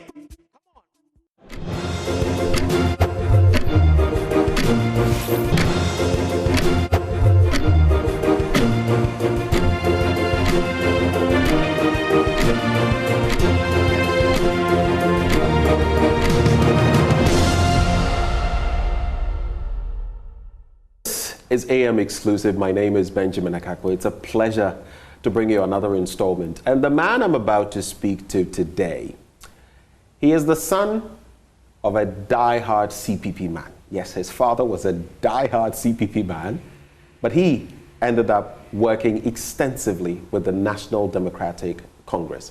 He is, in fact, a former Deputy Minister of Defense, a former ambassador of Ghana to the Netherlands, and former President Mills, may his soul rest in peace. He was a senior presidential aide and head of the Policy and Evaluation and Oversight Unit of the office of the late President Mills. Of course, this is just the tip of the iceberg. He has played many roles that I cannot mention as I introduce him. I'm sure you've guessed by now. The white-haired, no-nonsense Dr. Tony Aidoo. Doc, I see I've got even you yes, smiling. Yes, thank you. Just for a slight correction. Okay, tell me. Most members of my family were UP. I see. We live just opposite the Asante Palace. That's where I was born. Manchia? Yes, my grandfather, who was incidentally a cripple, was also well known in the area. And I became anti-UP because I saw the atrocities that were meted out to persons who were not Ashantis. I see. That was the period of the ethnic cleansing by the NLM. The National Liberation Movement. And they say, Fantiformum Komukrum, Anguraformum Komukrum. One afternoon at 2 o'clock, I was just about 6.5 years old. I was sick. So my great-grandmother was the one looking after me. You know, Kumasi houses, they are what you call a compound houses with the rooms on each side. Suddenly we had this fancy woman who used to be a bread seller run, and she was being chased by 4 stalwart NPP action troopers from the King's Palace, the palace itself. NPP? Seeking sanctuary and saying Infante, Nana Mabodo. Nana Mabodo means Nana, I'm seeking your sanctuary. They just dragged this woman laid her and pounded her with mortar right in front of me and my grandmother. How long ago was this? In the 60s. 60s? Killed her right in front of us. That's how the politics of this country has been. You remember the Kulungungu bombing? Nkrumah attended a CPP meeting. Before then, for about 3 years, he never set foot in Kumasi. They said they banned him. At the Prempe Assembly Hall, that's where the meeting took place. And that's where they were going to bomb him. Can you imagine the casualties that would have happened? Just because of one man? Just because of one man. Hundreds would have died. So the one who was to throw the bomb decided that the number of casualties was not worth it. Then Nkrumah drove from Kumasi to Kulungungu only to be bombed again. That's the kind of politics that has played out in our country. Okay, so you're referring then to the UP tradition? UP tradition. The UP tradition.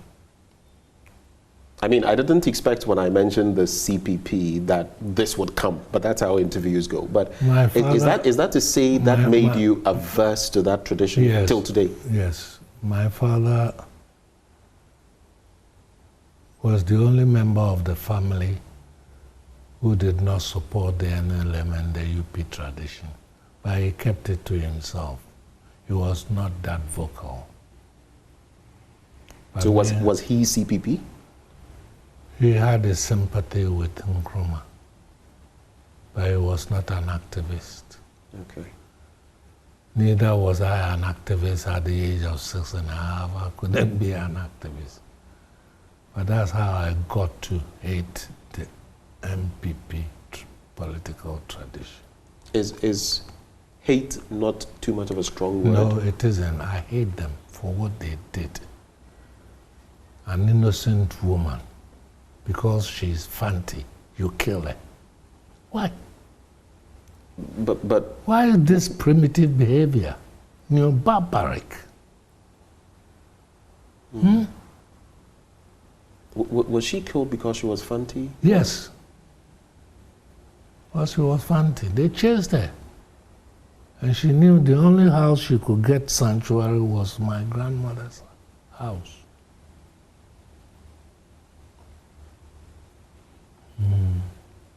That is. Well, I mean, from the 60s, we're in the 2020s now. Have things changed? Things haven't changed. They say, oh, NDC has a cool background, so violence is ingrained. But we saw real violence in Kumasi. The road from the Asante Hennes Palace to Chiamia Kotosu is just about 3/4 of a kilometer. You can't walk that road with your hands open. This was a symbol called freedom, Nkrumah's freedom. You have to do this. Te yatiahon. That is the symbol of the NLM. Te, that's how you greet along that road. Woe unto you if you open your palm to wave to somebody. The dirty slaps you will get. The only people who stood against them, I remember, was James Owusu, Sule MB, and a few. The CPP, they were based at Bompata. And the UP was based at Menchia. But you do realize, as time has evolved, some changes have come about. If you look at the NPP, for example, they will tell you that we are the party that stands for democracy, the rule of law, freedom of speech, and all of that. That's just sheer talk. What is democratic about them? Seriously, what is democratic about? After the 1992 elections, they were the ones who pushed for transparent ballot boxes. I mean, the criminal libel law and its repealing. You can say they have some. If you may not give them everything, but they have some credentials, don't they? Beyond the rhetoric, also lacks extreme violence in their nature. Like what? Look at the way Akufo-Addo has destroyed the democratic environment. In the year 2000, when the NPP held its last rally at Mancha-Agbona, Akufo-Addo was one of the speakers. After their rally, Rawlings asked me, "What do you think of him?" And I say, he's a fascist. A fascist? A fascist. Why would you describe him as a fascist? Because he's a fascist. Look at the way he has bastardized all our constitutional bodies. Where is the independence of the Electoral Commissioner? The whole judiciary has been bastardized. Even the Electoral Commissioner has officers who everybody knows comes from this NPP side.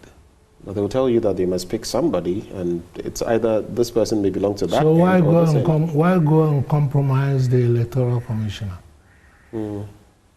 He's supposed to be independent, neutral.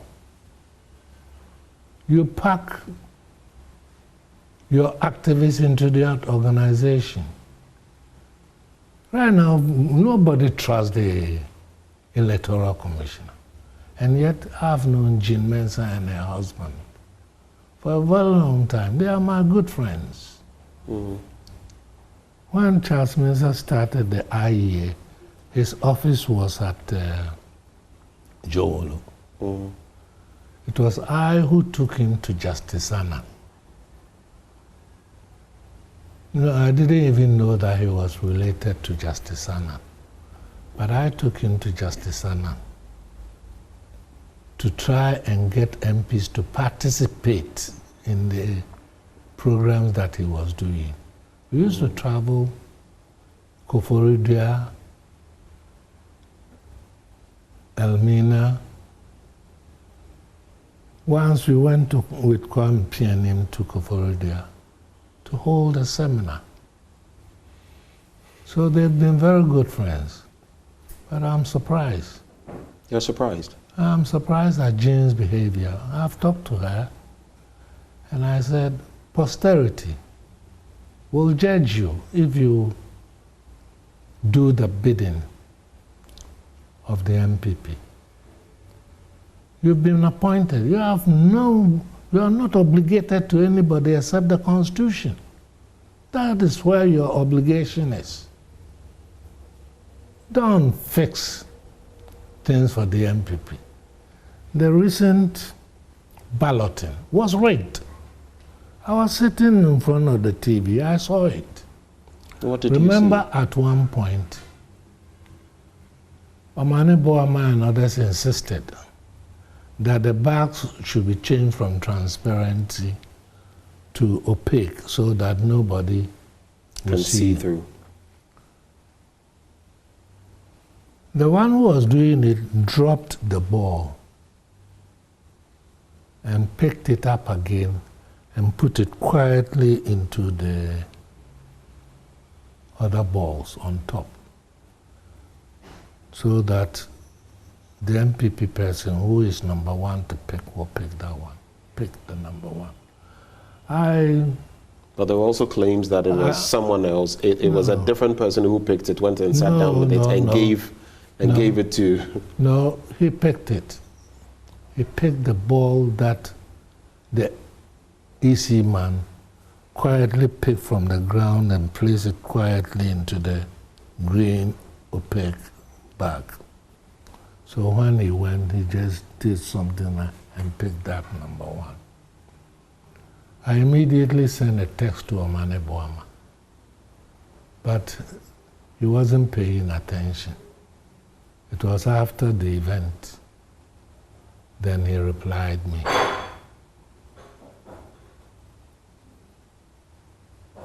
This time, they shouldn't dare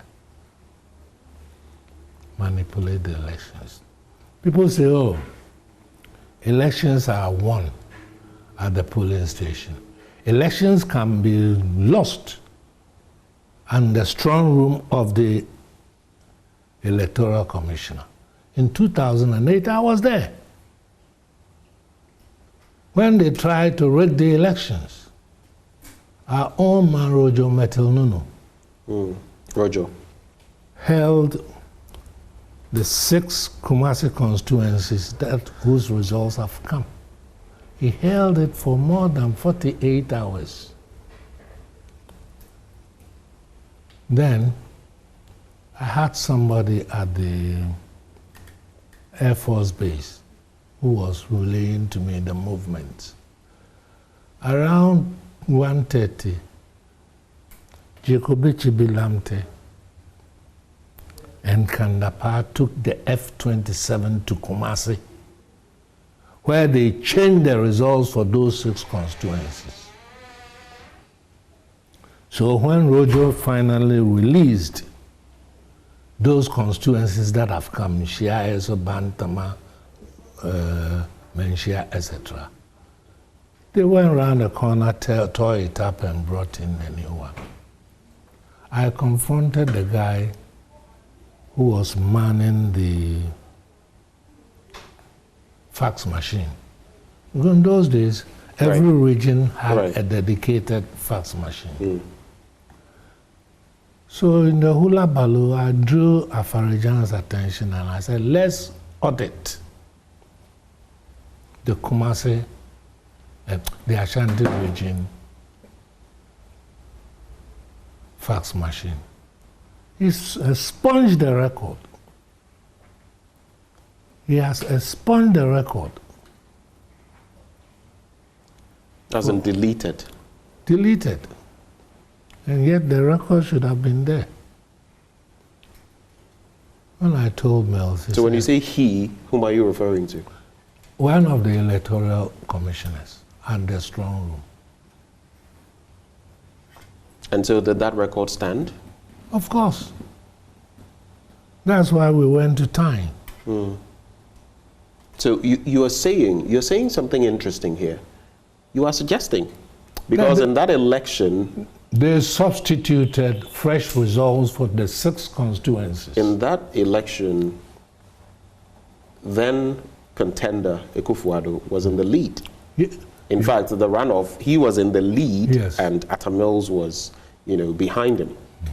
You're suggesting that there was tampering, which even got Ekufuado to get that lead. Yeah. And yet they couldn't win. So Mills said, Tony, don't worry. I know I will win. So we went to time and we won. But elections can be lost in the strong room of the EC. All the way, election is a process at every point. Something funny can go on. Like 2008, it went on. They substituted fresh results for the 6 that had come almost 48 hours before. When I took those 6, I drove to Cocoa Hill to photocopy because I had an inkling something was going to happen. By the time I got there, Rojo has called Kwame Ahoy at the strong room, at the Cocoa Hill.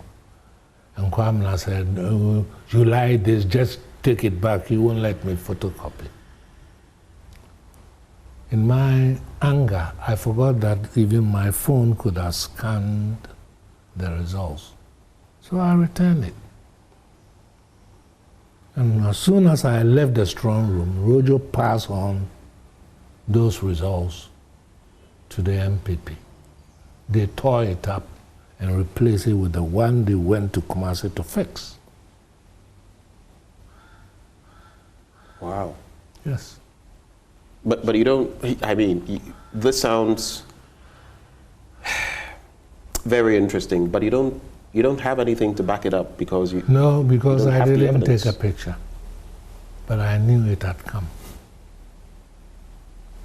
That's why Asidun Ketia and others all rushed to the Electoral Commission.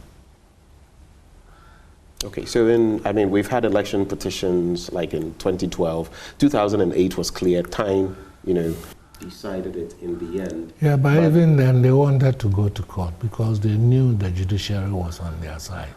Mm.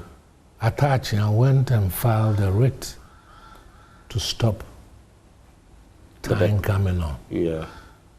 In the evening, I had a TV session with him and Paul Ademochiri, and I told him, your writ is incompetent in two instances. First, the people of Tyne has nothing to do with your quarrel with the EC. So you cannot go and disenfranchise them.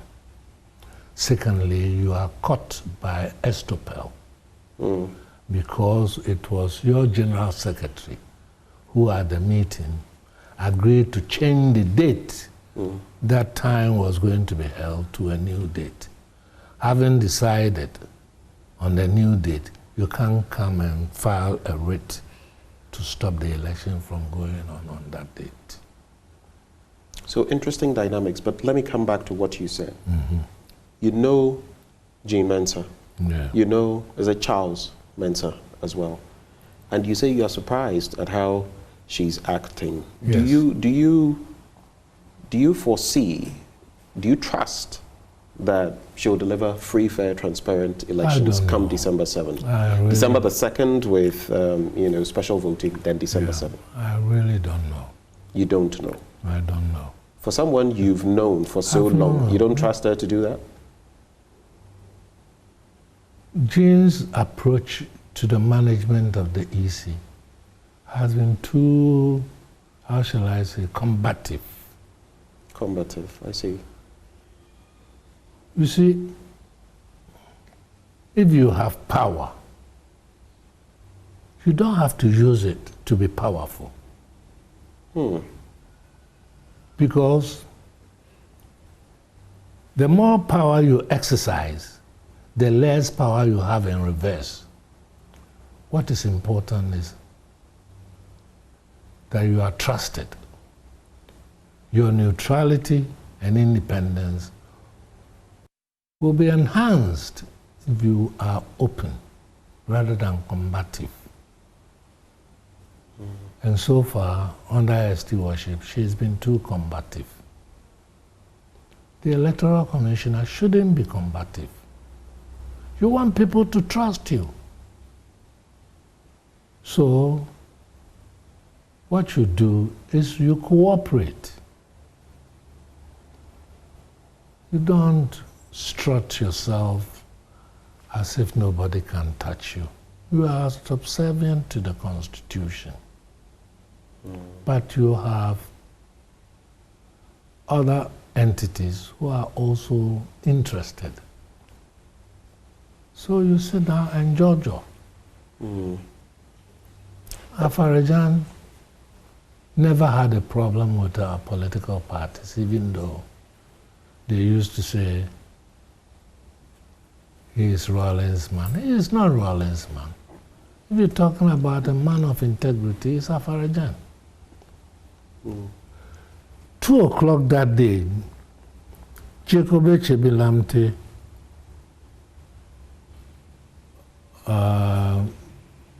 what's his name? Our former local government minister, Damboche. You know, their office is just opposite the Electoral Commission. So I was always standing on the balcony watching. They came and went straight to Afarajan, 2 o'clock. And I also went to Afarajan. They wanted to force Afarajan to declare. And I showed Afarajan. And I was using a D-based program, so you can track what is happening? And I showed Afarajan. He said, I can't declare. It's too early to declare. We are dealing with very dubious people. Very. You've been talking about handling power, that you don't have to exercise power to be powerful. Putative power is the most powerful thing. Putative power, I like that. Putative. Right, but there's the IPAC. People have said that the IPAC has transmogrified into something that they can't recognize. Your party, the NDC, left it. It has joined it again.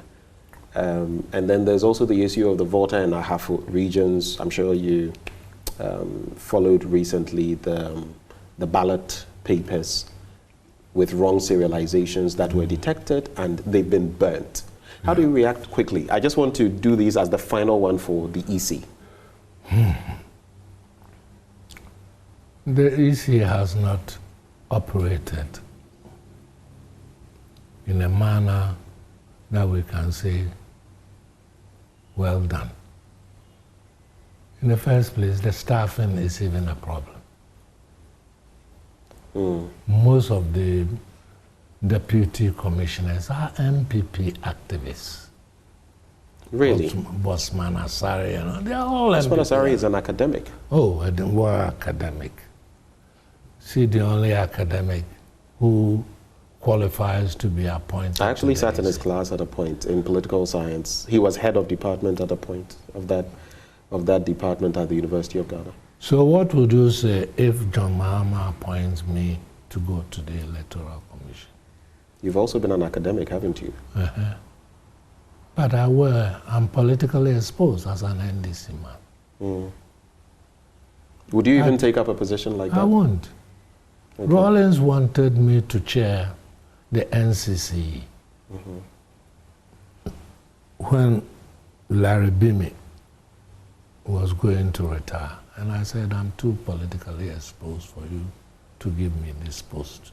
I told him that. You understand? If anybody would have wanted to tamper with the Constitution, it should have been Rawlings. Because he was chaffing under the restrictive measures of the Constitution. And yet, he cooperated. Rawlings never did anything that was unconstitutional. But he never packed the courts. Like this man has packed the courts. You mean President Akufo-Addo? Akufo-Addo packed the courts, packed the EC. Why? But these are all, you talk about constitutionality. These are all constitutional powers that he has. But you shouldn't abuse it. He doesn't choose judges. He doesn't. But he's abusing. There's a process that gets judges to him, and he signs off on them. I was a member of the Consultative Assembly. Perhaps the mistake we did was that we put too much trust in human nature. We never anticipated that one day we will have a president who is fascist. Fascist. You insist on calling our president a fascist. But he's a fascist, and his fascism is the worst. Because Hitler, Mussolini, etc., their fascism was based on a sense of nationalism. He doesn't have national orientation. To him, it's clannish, tribalistic, fascism. And it's playing to all our observation over the past 8 years. We've seen it. We've seen it destroying every bit of our constitutional bodies that we set up. And that's why I said, we, the members of the Consultative Assembly, we made a mistake in having our belief that we won't have a president who will abuse the prerogatives that we've given him under the Constitution. This goes all the way back to 1992, yes. The Consultative Assembly. Yes. Do you think, because there are those who have also said that, listen, our Constitution is not that we should throw it away, but there are some aspects that are no longer fit for purpose. Do you agree with them? Yes, I do. Because of the way the Constitution lends itself to abuse. We could have more or less put in principles or clauses that will restrain the president, but we trusted. But is it not also because the person who was going to be president, who likely would win, was a member of your party in the person of Rawlings, and so you gave the person wide powers, but later that came back to bite you and all of us. He never abused the powers that he had, did he? But I'm talking of the thinking behind it. Well, we didn't plot to give him a constitution that he can abuse. Look, every provision that we approved was done in very serious debate. I had what I call Black Friday. My Black Friday was that I moved almost 20 amendments to take out the Council of State. I had the Council of State tottering on its legs when Osafo Mafo's committee presented. He was the chairman of the representation of the People's Committee. I was in the powers of government with Otiosribo and Tugbe Anipati and others. Incredibly enough, he allowed the Constitution to guide him. He never abused it. Show me one instance in which Rawlings abused the Constitution. He could have promoted a whole lot of judges to the Supreme Court if he was Akufo-Addo. But this how do you think we can fix that?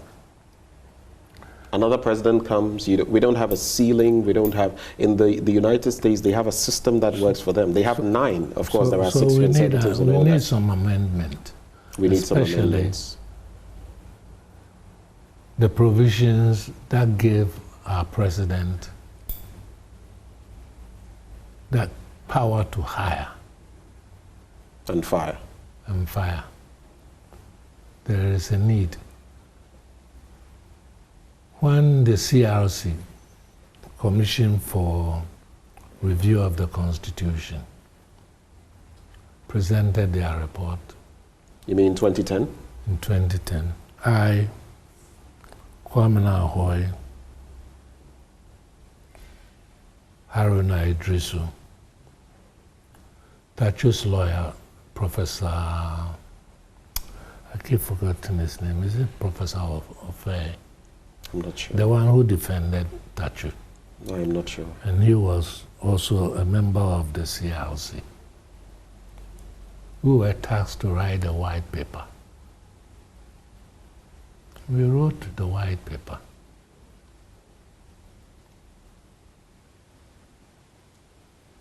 Most of the provisions we saw are being abused. We offered in the white paper to rectify it. But the white paper itself was, it was like treating, because this is a huge document, it was like treating what had been put there by now Professor Tugba and others with kid gloves. I mean, you had every advantage to implement those things, but you did not. No. From Mills to Mahama, you did not. When Mahama set up the implementation committee, was it Kweku Azar or one? Professor Azar. No, Professor. He's a lawyer. I think he works for CDD or something. Is it H. Kwesi Prempeh? Kwesi Prempeh. Was he not the one who took the president to court? The case is still at the Supreme Court on grounds that the president cannot amend the Constitution. That is what stopped the implementation committee from effecting the changes. We all agreed that there were certain aspects of the Constitution that needed amendment. The Constitution itself, there's nothing wrong with the Constitution. The only thing you may say is that it lends itself to abuse by unscrupulous people. But we did it in good faith. When that last Friday, my Black Friday, the debate went on for 4 good hours. One, on the Council of State thing. I was proposing occupational representation in the second chamber. Take the Council of State out. What do? Nothing. But if you had a second chamber constituted of occupational representatives. What do you mean by occupational representatives? Lecturers, lawyers, chiefs, etc. They will select from among themselves one representative. So that you have a chamber that is not political. That was my alternative to the Council of State. That would have created some sort of bicameral legislative system. Yes, but it will not have been like the British Constitution with the House of Lords. This one would have invited the participation of non-political representatives. Every occupational group will have one rep. That is what I propose. Years later, Kufuor is talking about the same thing. Alan Chemate is talking about the same thing. But my proposal was in 1991. Let's move the conversation forward. So, as we get into election 2024, a lot of issues have arisen, and people are going to go to the ballot anyway on December the 7th. When you look at everything happening, recently there was talk about there were rigging claims made and all of that. Some say that is not the case. The Joaboso MP, Kwabena Mensah Kando in the fray and all of that. What is your forecast ahead of the elections? Ghanaians want peace. We want free, fair, transparent elections. We want the will of the people to be expressed, but we also want peace. And free from fear. Free, fair, and free from fear. No intimidation.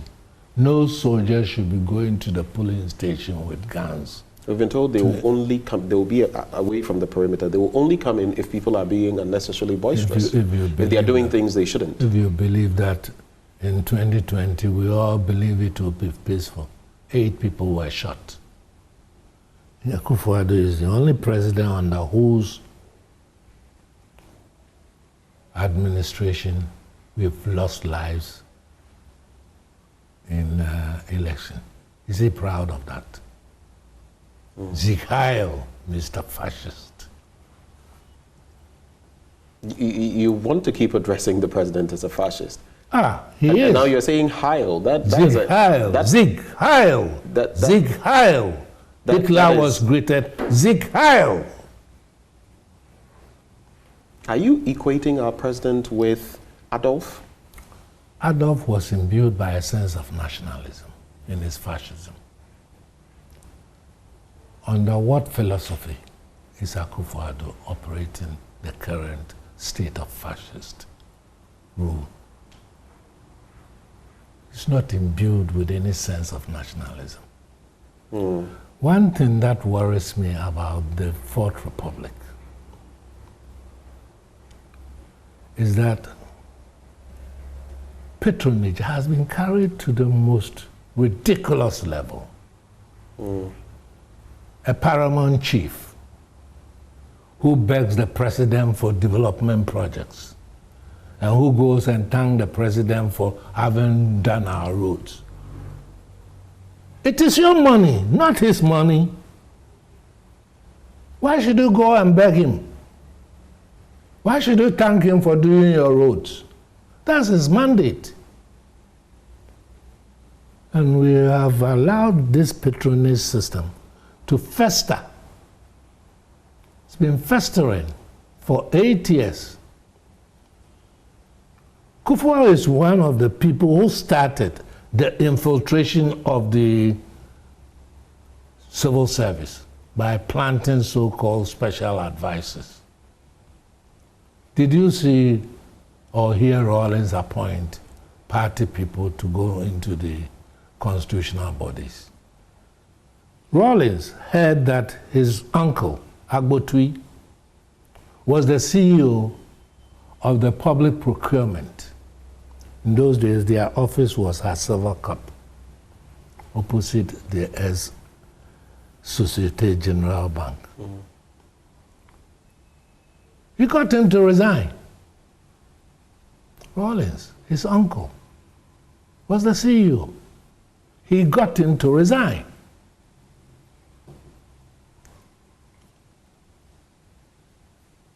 That was the example of a good Democrat.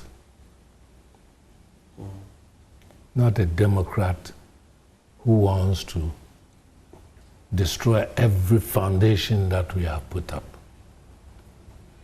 It's not only the economy. He's a doyen. He believes in the rule of law. The basic principles that, should govern a country. Akufo don't believe in the rule of law. Haven't you heard it Or said? he just say it. Watch his actions. How does his actions relate to the rhetoric of being a champion of the rule of law? Well, that can be assessed by anybody, and everybody would have an opinion on it. But just back to the elections quickly. His actions. What do you foresee to be the fortunes of the NDC? Assuming these elections are free, fair, transparent, what do you think will be the outcome? Fear. And free from fear, right? NDC will win hands down. Hands down meaning what? Do you have projections? One touch. One touch victory? Yeah. No runoff? Do you think Ghanaians wash their face upwards? Well, there have been surveys. Fitch, EIU, among others, have said that the NDC is likely to win. The Global Info Analytics says so. But there is Professor Smart Sapong of the Kumasi Technical University who says it's not going to be, it's going to go into a runoff per his statistics. But Dr. Baumia is going to lead Mahama 49% to 45%. Oh, that's his belief. It won't happen. Really? Mahama will win. But you've not been on the ground to conduct a poll. No. But Ghanaians know that you cannot give these people 4 more years to destroy the country. 8 years, look at the state of the economy. Look at our constitutional bodies. Look at what they've done to the country. Our moral turpitude as a country is non-existent. You mean and the moral we'll give fabric, them, right? We'll give them 4 more years. Sometimes I don't blame the leadership. Like I said, patronage, beginning from the chief right down to the common person, is what have given these people the confidence to treat us as being stupid. You go and borrow money to manage the economy, indebt the country to more than $750 billion. And we are asking you for your policy for the next election. And you are saying people should go and borrow credit rating. We'll do credit rating so that they borrow. So from national borrowing down to the individual borrowing. Baumia, is that not what he's saying? I mean, it's part of digitization and digitalization. Digitization. Right? The person can't get job. Where is he going to get the money to have the economic power they need. And is that how we should live? Borrow, Mr. Borrow. So he has another 4 years, and every Ghanaian will go and borrow to live. But you know, essentially, that's not what a credit score, credit rating. Then what is it's about your credit worthiness. Why? In case you Why decide do you need to go a credit worthiness if you can't get a job? Why do you need credit worthiness? Credit worthiness have a purpose so that you can borrow. Is that not so? Well, that is true. Good. So why should ordinary people be borrowing after the government has borrowed? Borrow. Let's before we conclude, before I take your final words, you've also been misquoted quite a few times. Recently, you got misquoted again about something you said, sort of suggesting you were supporting the vice president. Can you clarify what exactly it was you said? Oh, the real tape has been posted to most social media. Okay. When Okatachi asked me, Afrifa, right. Afrifa asked me, between Rawlings and Bawumia, who should Ghanaians vote for? Rawlings, or was it Mahama? Between Mahama and Bawumia. Right. I started by saying, of course, I'm an NDC man, so obviously I'll go for my NDC president. But I said, Ghanaians should vote for Bawumia if they cut the if off. The if I was going to say that if they are so daft, blind, and deaf that they cannot distinguish a con man from a real leader. That's what I was going to say. Is that what you said? No. But I wanted to be charitable. So that was what you wanted to say? Yes. But you just left it as Ghanaians should vote for Bawumia if you left it there? No. If they believe that he has done well. That's on the tape. But the evidence on the ground is that he hasn't done well. So the obvious choice is John Mahama. But that's what I said. When you use the word con man, that is below the belt, isn't it? It isn't. It's not charitable. It's not charitable. That's why Would you like to take it back? That's why I didn't use it. But you're using it now. This will be played now on air. It's just to demonstrate what I was going to say. So you don't want to take it back? No. It's a con man. Why? We are building airport at Cape Coast. We are also building a harbour. He didn't say we will. We are building. Polugu Dam is the biggest project we are doing in the north. He didn't say we will do. We are doing. Always, Bawumia, we are doing. But there's nothing to show. So is he not calling us? I see. And is it not an insult to the intelligence of Ghanaians that you can look us in the face and tell us that we should give you 4 more years because you have bold solutions? Bold solutions. You talked about gold catcher. 2 years, they said they've got a gold catcher. How come the gold catcher is not going to the people doing illegal mining so that they will spare us our water? That is his policy to come. Gold catcher. But you had the gold catcher for 2 years. Why are you not distributing it? Interesting points. Dr. Tony Aidoo, we have to wrap this up. We don't want to take too much of your time. Final words. We've had 8 years of sheer nightmare. Akufo-Addo came and misled Ghanaians. We can't have that in Ghana anymore. We shouldn't go through this experience anymore. Eh? How can you manage an economy to the ground? And incidentally, this phenomenon... You were part of the economic management team during your time, weren't you? This phenomenon of borrowing, squandering, declaring bankruptcy, suing for debt forgiveness has been the whole essence of NPP administration. It dates all the way back to Buzia.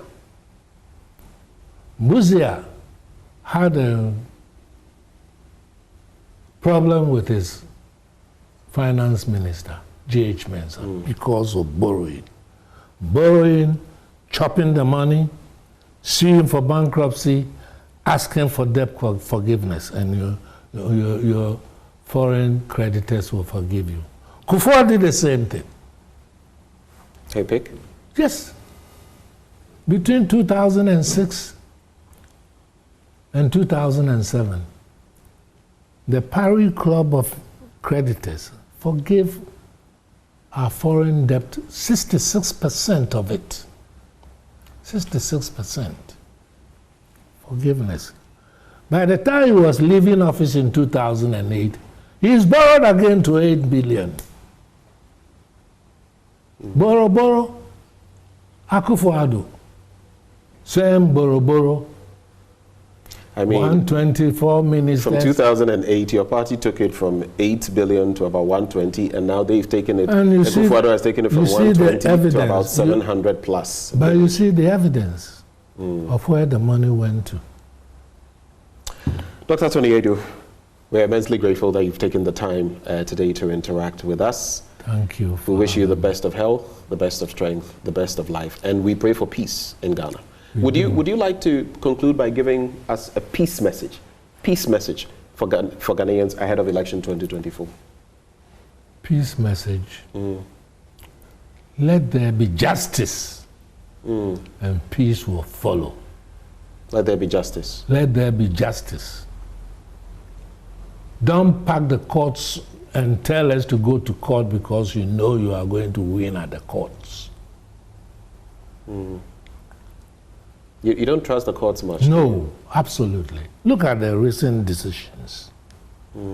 With the Supreme Court setting itself up as a supra-constitutional body.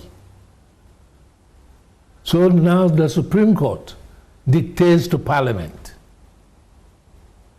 Every decision of the Supreme Court indicates that it is setting itself up as a supra-constitutional body.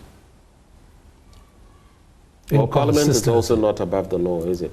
Who? Parliament is also not above the law. Tell me or show me where Parliament has done anything that is not. No, I'm merely saying that there is some co-equality among them. Yeah. So it's not about an arm's length. Your power stops at the nose of Parliament. So why are you setting yourself up to dictate to Parliament how its proceedings should go? Look at the recent decision. So inconsistent. And yet, one of the cardinal principles in the application of principles and laws to decision is that the law must be predictable. The law must operate in a manner that gives confidence to people that if I go, I'll get justice. But if you flip-flop, Supreme Court, flip-flopping, inconsistency, that's what they do. The judgments. The people of Sao were deprived of representation for 4 years. The people of Jachikwesin's constituency. Yeah, in the Asen area. They were also denied representation. But when it comes to others, they are The Supreme Court says you cannot deprive their constituencies of representation. What is this? Is this law? I guess time will shape the tide of the course of these matters. And you, of course, have a background in law as well. But thank you so much for joining the conversation with us today. My pleasure. And that has been AM Exclusive. Thank you so much, sir. Thank you. You're welcome. AM Exclusive with Dr. Tony Aidoo. He, of course, a former ambassador to the Netherlands, a former Deputy Minister of Defense. He has served as Senior Presidential Aide and Head of Policy Evaluation and Oversight Unit of the Office of former President Mills. He's a man who speaks his mind without taking prisoners. He takes no prisoners. And today, we've had him for AM Exclusive. Hopefully you enjoyed the conversation. My name is Benjamin Akakpo. Thank you for watching.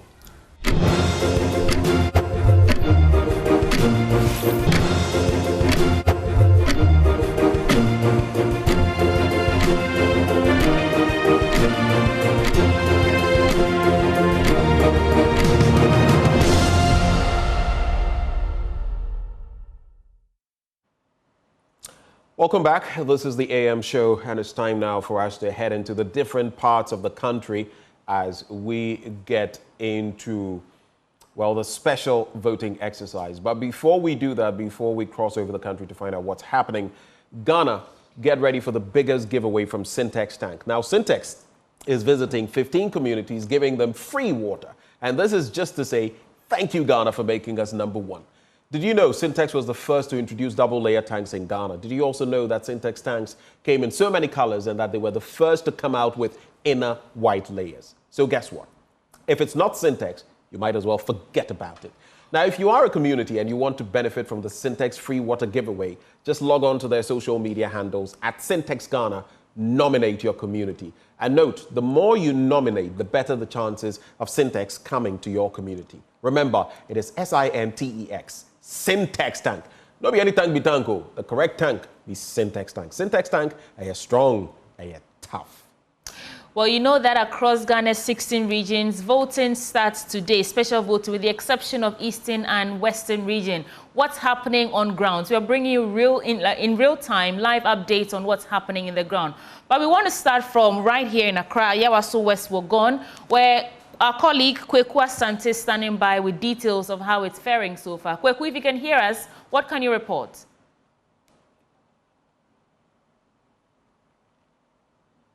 Well, the process so far, the Ayawaso West Wogon has been smooth. It's happening at the district police headquarters at Legon, just opposite the University of Ghana, where this poll is happening. Just about 935 voters that are expected to cast their vote. And as of now, a number of them have already cast their vote. In particular, both the candidates from the NPP and NDC have already been on the grounds. They've been trying to talk to the special voters as they come in to cast their vote. You see behind me a number of persons in the police, fire service, prison officers. I mean, this is special voting for security officers as well as journalists and other persons who have special duties on the day of election. They are the persons engaged in this special voting. And over here, we just expect about 935 voters to cast their vote by close of polling today. There are two polling stations here at the Ayawaso West Wogon Special Voting Center. There are two polling stations here, polling station B. The numbers equally divided so that the process can be very smooth in there. Early on, I had spoken to some of the candidates, in particular the Member of Parliament for Ayawaso West Wogon. She's still around. I'll get to her pretty shortly, as well as John Dumelo, who is seeking to snatch the seat from the Member of Parliament. This is a very closely contested election. In 2020, John Dumelo breached the gap for this constituency to a little over 2,000 votes. Mind you, in 2016, the gap was more than 10,000 votes when the Member of Parliament then had actually won the seat by more than 10,000 votes. John Dumelo, a first-timer in the representing the NDC, did bridge that vote to about 2,000. And when I spoke to him early on, he did say that he was expecting that he was going to win. So let me speak to the agent for John Dumelo here, Madugu, and try and get an understanding of how exactly the process has gone so far. Madugu, you're live on Joy News. How's the process been for you so far? How many have voted at this polling station? The process has been quite smooth, and where I am, we have 98. The person voting now makes it 99 actually. 99 people have voted at this polling station. I don't know what's happening there, but here we had 99 people who have voted since morning. So far, the process has been smooth. There have been no eventualities. There's been absolutely nothing over here. No, not at all. Not so far. Everything has been okay. I mean, we've been monitoring closely, you know, and being vigilant. So the process at our end is very okay.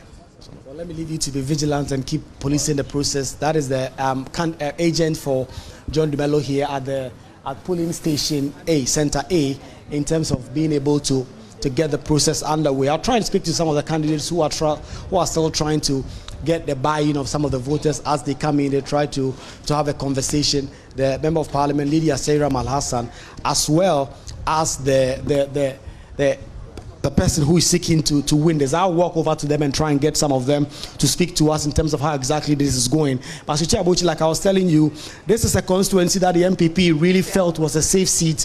They had won it with more than 10,000 votes in 2016. That gap was bridged to a little over 2,000 in 2020. And so we'll get to understand some of the key issues that have come up, the concerns. You see the Member of Parliament there with the constituency chairman and a number of persons. I'll try to speak to a number of them if I can do so briefly. The Member of Parliament, Lydia Sarah Malhassan. Honorable, it's good to have you live on Joy News. How's the process been for you so far? So far, so very good. It's been smooth. It's going on well. And largely, this is how it's always been. About 1,000 or so, almost 1,000, 170 of them voting here today. And they are security personnel. They enforce the law, so I don't expect anything else than smooth process throughout the day. 970 votes is crucial. There's an election that was won with a little over 2,000 votes in 2020, so this is crucial.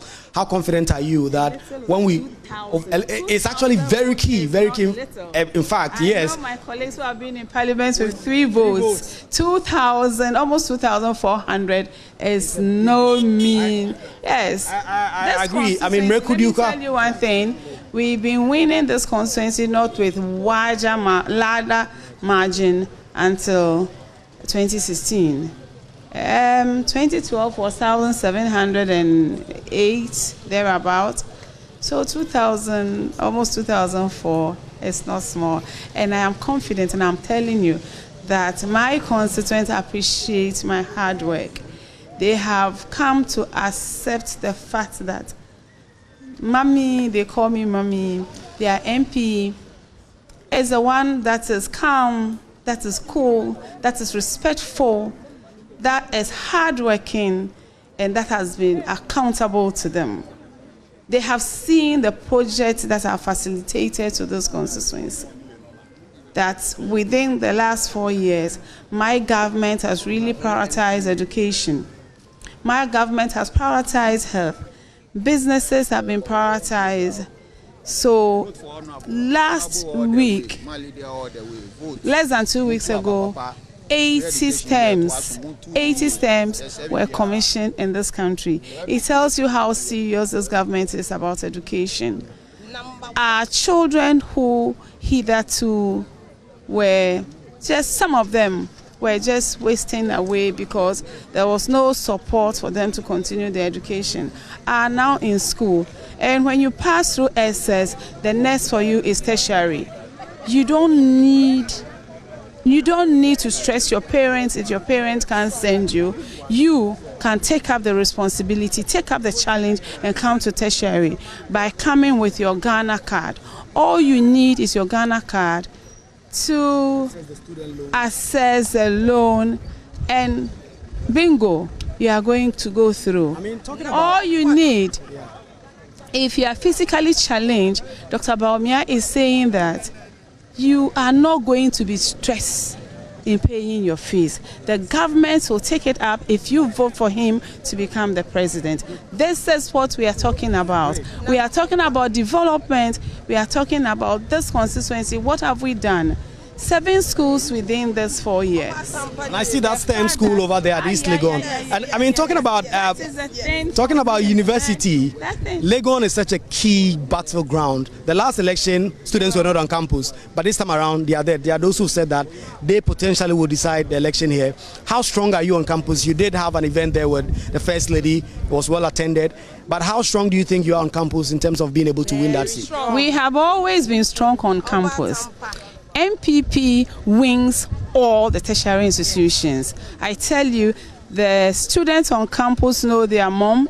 The students on campus understand us. The students on campus know what I have done on campus, how well I have been with them. They are my children, they are my students, and I have engaged them severally across the length and breadth of campus.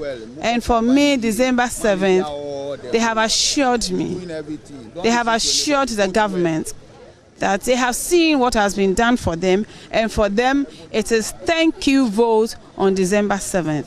They are coming to thank the government that made it possible for some of them who wouldn't have been there today.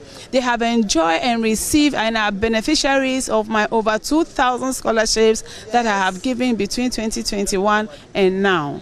They have accepted, they are happy with the halls that have been renovated for them, the reading rooms that we have supported them, the water that have been provided to them across campus, and they have assured me that Saturday they will do the needful. They are thanking us, they are thanking the government for bringing them this far. Thank you very much. You heard Lydia Sarah Malasan, the Minister for Water, Sanitation and Water Resources, as well as the Member of Parliament incumbent.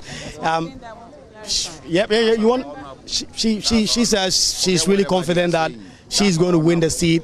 They've done a lot of things on campus and everywhere else. Campus is such a big battleground for the New Patriotic Party as well as the NDC. She was right when she did indicate that over the successive elections, the NPP have been winning, in particular from Mr. Jaco's time up until her time. They have been winning on campus. But John DeMello increasingly saying that he is confident that he's going to win there. I've seen him around. I wanted to also go to him, but I can't spot him again now, and we'll get to him also to try and get some understanding of what exactly they feel is going to go into this. They say that given the results of 2020, they are really confident that they are going to win this election. But over 900 persons so far have started casting their vote in the special election, and this 900 could potentially have a very big impact on this election. And both candidates, as you can see, they've been on the ground right from the start, and most of them are going to stay here up until the end. The constituency chairmen of both political parties have all been here, and they've been here on the grounds. They've been trying to speak to more and more people to try and get the buy-in of all the persons that have come in here. So, Sweetie Abochi, if you have any more questions for me, I'm happy to respond to them. But it's been a thoroughly smooth process so far. It's just a little over, let me look at the time, over 9. That means the process has been going on for 2 hours now, and more than 100 voters have voted, in particular the polling station A. More of them, exactly the same number on the other side. And we expect that by 5 p.m. when polling will close, most of the 950 plus persons that have to vote here at this polling station would have done so and cast their ballot. Thank you so much, Kwekwa Asante, bringing us live updates from Ayawaso West Wogon constituency. Ben, where are we going next? We'll head to Tamale Central, where Martina Bugri is standing by for us. Martina, if you can hear me, what is it shaping up like in Tamale Central as far as the special voting is concerned? For this morning, I can tell that a lot of people are walking in to cast their vote. Currently, I'm at the Tamale Central Center, where police officers, journalists, and people who will be working on election day are casting their vote. We are expecting about 678 people to cast their votes this morning. As we speak now, we have had about 170 already who have gone through. There are no issues. I also visited the Tamale South and Tamale North constituencies. It's moving on orderly. We don't have any issue that has come out so far. We just spoke to the EC director, and he says that their monitoring shows everything is going on course. They don't have issues. He says that flashpoints identified have been handed over to the security, who have made security arrangements to ensure that election is voting is gone on smoothly in these areas. And so nothing to report in terms of any issues. We've had concerns about ballot papers and all of that. Everything is okay as far as voting is concerned. As far as this morning's own is concerned, so far nothing has come up. Those who have come in to vote have found their names and have cast their votes. And so for now, at the Tamale Central, no incident has happened yet. All right. And voting started on time, right? My final bit to you. Yes, the officials were actually early, but the party agents needed some time to get themselves organized before voting started. And so voting started 8 minutes after 7 instead of 7 o'clock, but the officials were here in time. Martina, we're grateful that you could join us and walk us through what exactly is happening there. Martina Bugri, of course, Tamale Central, another crucial constituency, one that the NDC currently helms in the Tamale area. But from there, where are we headed? Well, James Aveji is standing by at Osu Police Station right here in Accra. Let's come back to Accra. And James, let's head to you now and give us updates in terms of what's happening at Osu Police Station with the special voting. Well, sweetie, it's been some few minutes past 2 hours into the election, and the process has been peaceful so far. No key incident has been recorded. But I'll come back to tell you about one of the voters who came here and couldn't find his name in the register, and so had to go back. But for those who may not know, the Korle-Klottey constituency is currently being represented in Parliament by the member, by Dr. Zaneto Ajiman-Rawling, and she is going into this contest with the parliamentary candidate for the New Patriotic Party, Valentino Norte. Now, if you come here, there are two different polling stations, police station, special voting center A as well as B. At the voting center A, 615 voters are expected to cast their ballot for today. At my last check, 150 out of that have cast their ballot so far. If you go to the voting center B, 614 are expected to cast their ballots, and out of that, 125 cast their ballots so far. It's been smooth. I spoke with the member of parliament for the candidate for the New Patriotic Party earlier, and he indicated to me that the last time he was in this election was in 2016 as an independent candidate due to some major issues he picked with his party. But this year he's back on the ticket of the party, and he's hopeful that the words of the New Patriotic Party would speak, guaranteeing him his victory. And so that's the indication I got from him. The MP herself is also here, Dr. Zaneto Ajiman-Rawling, trying to get her to speak to and know what her expectations are. She's been monitoring the process for over an hour now when she arrived here to pick her thoughts on what she make out of what we've experienced so far in the last 2 hours of the election. I have to indicate that the election actually started at exactly 7 o'clock. And Dr. Zaneto Ajiman-Rawling is here with me. Let me pick her thoughts. Thanks for your time. You've been monitoring the process so far. What's your impression about what we've seen so far? It's been very orderly so far, and I don't think there have been any complaints as yet with regard to people not finding their details or their data in the people. So it's a good start. The security service personnel are trickling in, coming in. I think it started early, and I think it will probably end early. I get the feeling that most people just want to have it open. I mean, there's been a lot of incidents leading to today. Just yesterday, with the Electoral Commission, the back and forth with ballot papers and all of that. What do you make generally of all of those processes we've been through leading to today and even ahead of the December 7th? Well, I think that it's good that because we're able to disseminate information, we are aware of what is actually happening. It's important because ultimately, at the end of the 7th December election, Ghanaians must trust the outcome that is announced by the EC. So the EC has to go the extra mile to set people's minds at ease that nothing untoward is happening, whether it's with regards to the delivery of ballot books, whether it's with regards to how the ballot papers are issued, whether it's with regards to what's happening with the people. The entire process, the counting, the collating, all of that.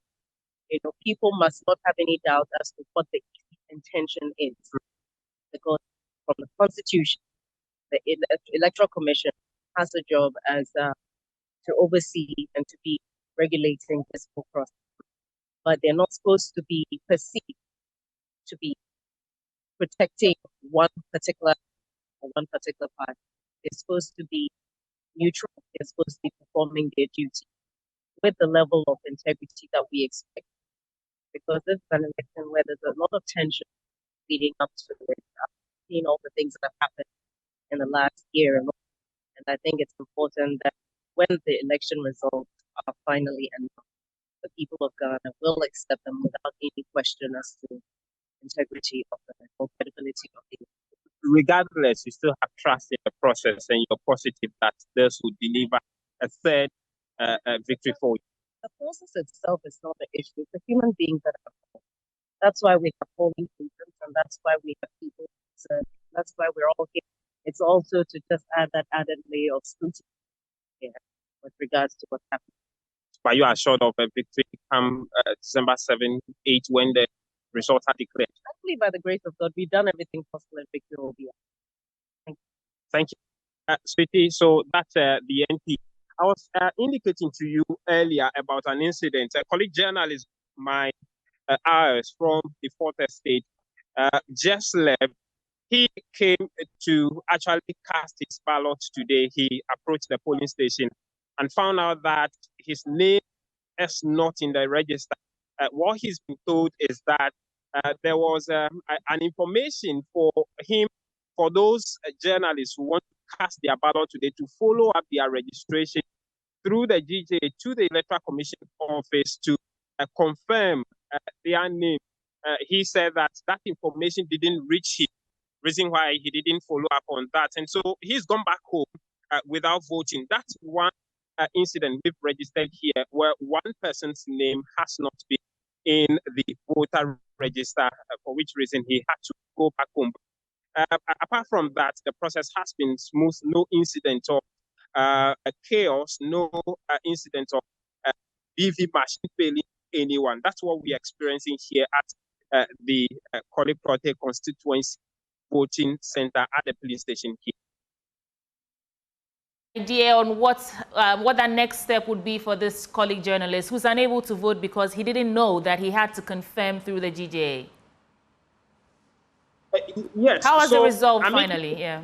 Before he left, what was the information that he got on the next steps? It has not been resolved, actually. So he said he's going back home and make out time early in the morning because he'll be on duty in the course of the day. So he wants to make out time early in the morning on December 7th to come back and check to know whether his name will be in the general election register, because we know that the EC said if you have registered for the special voting and you fail to vote, then you forfeit your vote because your name will not be in the general voter register for December 7. And so he's hopeful that when he comes back on December 7, he would be able to get his name in the register. Apart from that, and that means he will not be able to exercise his civic duty as a citizen. James Aveji there, thank you so much for bringing us up to speed on what's happening. It appears everything is going on smoothly right now, Benjamin, but take us to our next polling station. Well, we're staying here in Accra. We're heading to Jamestown now. Collins Frimpong is standing by for us. Collins, good morning. What can you report from where you are?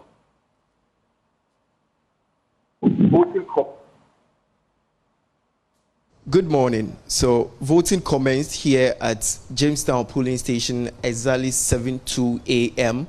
and a total number of 530 people are expected to cast their votes here at Jamestown polling station in the Ododo constituency. And as at now that I'm speaking to you, we have about 120 people who have come to vote. And also, things are going on well. No incident has happened there. Peace is prevailing here. I have the member of parliament, the parliamentary candidate for the NDC, Alfred Ashikwete here, that I want to speak to him to take his opinion on the processes so far. Good morning. Hello, gentlemen. So far, how do you make of the process? I think it's been, calm. It's been peaceful. It's going on well, and this is what we all long to see, even on the 7th of December. So far, have you observed any issue with the processes that is happening? Nothing negative so far. Everything has been good, like I said. So I think it's been running well. The agents are well positioned. The officers are trooping in, in their numbers, and I think it's quite encouraging. And how sure are you that you are going to win this particular election?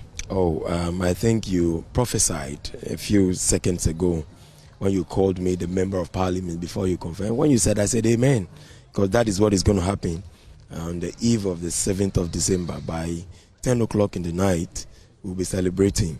And Ododo is going to be the victor, because we need to unite this constituency in peace, just so we can help develop, the constituency. So, per the work I have done, the relationships I have built, the contacts, I know that we are winning this election with a record margin. Yeah. So that's the parliamentary candidate for the NDC, Alfred Ashikwete. But before he came in, there was an incident where a voter, an immigration officer, came to cast her vote. She wanted to vote, but her name wasn't found in the register. But according to the district officer for Asiedu Keteke, that's Eric Ochre, they were able to find a solution. Let's listen to the explanation that the district officer gave to us.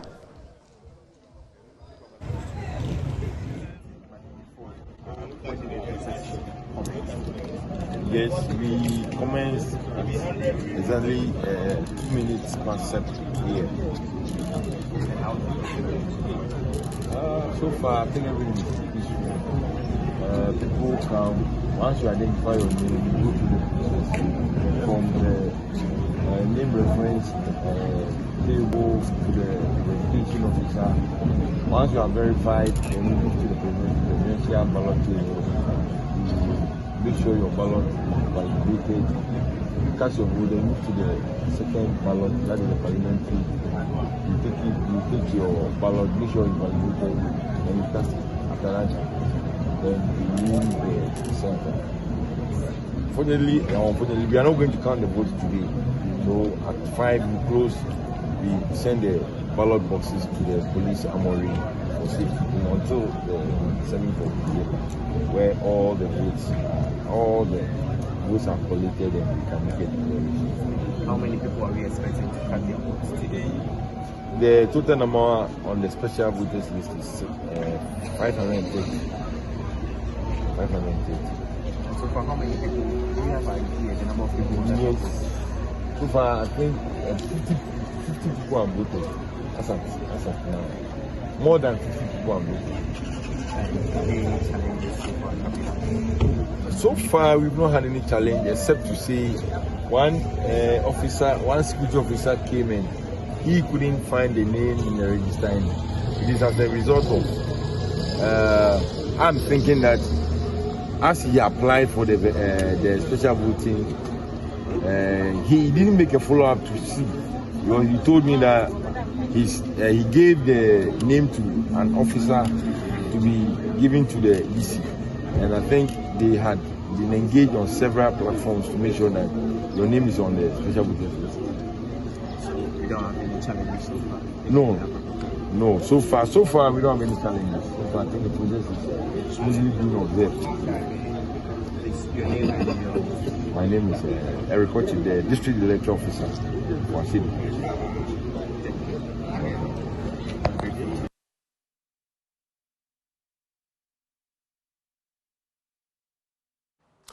Well, that's the last bit we had. Is there anything else you can report to us, or is it a wrap, at least from your end, Collins? Again, please. Is there anything else you'd like to let us know from Jamestown?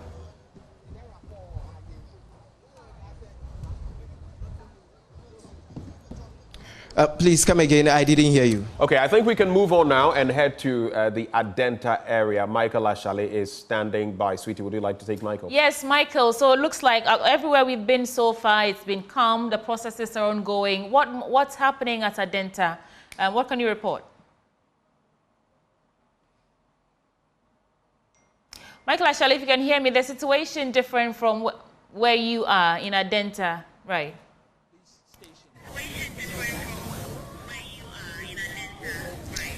Well, Sweetie, I'm not exactly sure what exactly is happening across the country, but I can definitely give you a snapshot of what is happening at Adenta here. This is the Adenta Divisional Headquarters, superintending over the entire Adenta municipality and its environs here. I can tell you on the fact that since I got here early in the morning, as at 6:30, everything has been proceeding smoothly. Elections started, or voting started here exactly 7 a.m. Now, just to understand, what we have in Adenta is 2 polling stations that will be serving all those who have special duty on this polling station A and B. Shortly we interact with the electoral commission officer who will help us appreciate the number of. But early in the morning, the queues were building up. But just after about 30 minutes, those queues. So what we understand is that nobody from the queue, just a handful of people are here to finish pretty soon. But let's quickly interact with some of those who.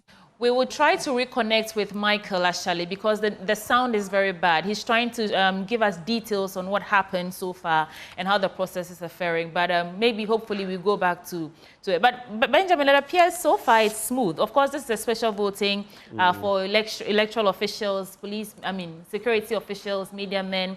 But 2 incidents or 2 people so far who are unable to cast their votes today because of lack of confirmation, I understand. They had to confirm their, registration with the GJA, and that didn't happen. But how many of us knew that that was a process that needed to be checked? That's the question. And I have never really, wanted to vote in the special voting. I want to, yes, I will be at work, but I also want to go on the ground and see for myself some of what is happening, which is why both of us are voting on the 7th. But I didn't know that was a part of the process, that there had to be some sort of affirmation from the GJA, which makes it pretty interesting because you want to disenfranchise as few people as possible, if any. You don't want anyone to be disenfranchised. So it's a sad development there on those 2. But I found it interesting, some of these areas, if you look at Koliklote, if you look at Ayawasto West Wogon and the sort of how hot it has been since Benjamin, you have 2016. to hold your thoughts for me. We'll come back and discuss. But Erica Santos is standing by for us in Cape Coast. So let's go all the way there and see if the situation there is also as peaceful and calm as they've been reporting for us so far this morning. Eric, what can you report from the central region? Sweetie, so in sharp contrast to what had been reported in the other regions, here in the central region, the Aidoo polling station has been characterized by accusations and counter-accusations. Of course, the first to start on the accusations stream of the Member of Parliament for Cape Coast North Constituency, Dr. Minta, who indicated that his compatriot, that's the PC for the NPP, Ekwewusi, was in party colours, and obviously something that negates the electoral rules. So those has been the accusations here at the Cape Coast South constituency. Thankfully, I have with me the man who is accusing his compatriots, that is Ekwewusi, of deliberately wearing party colours to woo voters here in the constituency. In a minute, we'll be joining him. But of course, the other constituency or the other polling station that I visited, the situation has been very smooth.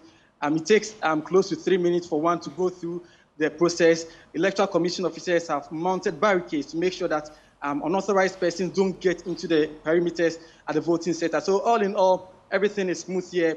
at the polling stations that I visited. So I have with me the Member of Parliament for Cape Coast North Constituency. It's a swing region, it's a swing constituency, and he says that Ekwewusi deliberately has put on party colours to woo voters. You can confirm that? Yes. Good morning to your viewers. I came to the center this morning, and then when I got here, the NPP parliamentary candidate was already here. Unfortunately, he was wearing party colours, which I thought was inappropriate. I reported to the returning officer, and it appears he's still here wearing the party colours. I'm giving you some few minutes to see whether or not he's still here. Then the appropriate action will be taken, if indeed he did not respond to my query.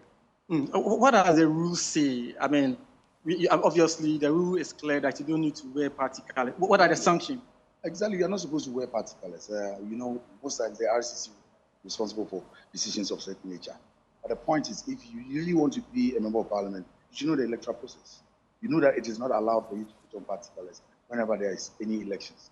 You put it on, you've been cautioned, you've been asked to take it off, but you are still wearing it, showcasing how indisciplined you are, showcasing lack of integrity, showcasing responsibility. And I think it is really, really upset to see a parliamentary candidate who's seeking the mandate to be representing the people of Cape Coast wearing party colours when there's elections. Honourable, let's move away from the accusation. Of course, you are the member of... I don't think this is an accusation. You also saw that. Well, you're wearing party colours, right? Well, I mean, so I can confirm that. Yes. Let's move a little from the incident of someone wearing party colours. It's a swing region. You are coming in with someone who looks formidable. What are the grounds telling you, and what are your chances going into the 7th December? What is the formidability of the individual? Apart from sharing money, salt, Maggi, rice, expired one as such, I don't think that there's nothing to talk about when we are comparing myself to him. What is the credibility that is bringing to the good people of Cape Coast? What is the integrity that is bringing to the good people of Cape Coast? He's just moving around sharing money, thinking that the good people of Cape Coast do not have conscience. We do have conscience. We have the elite constituency in Ghana, if I should say. Universities are here. We have second cycle institutions here. We have the nursing training. We have a technical university. And then I think that they are more discerning, and they will not fall for that trick. For the past 8 years, your government has been in power. They promised us airport. They promised us harbour. They promised us cocoa processing factory. None of these have been realized. So on what basis are you saying that this is a very formidable candidate? He was supposed to lobby his government to ensure that all the promises that they've given to the good people of Cape Coast will be fulfilled. He's done none of such. He had the opportunity to serve the region as the first vice chairman. He has been sacked. So on what basis does he look formidable?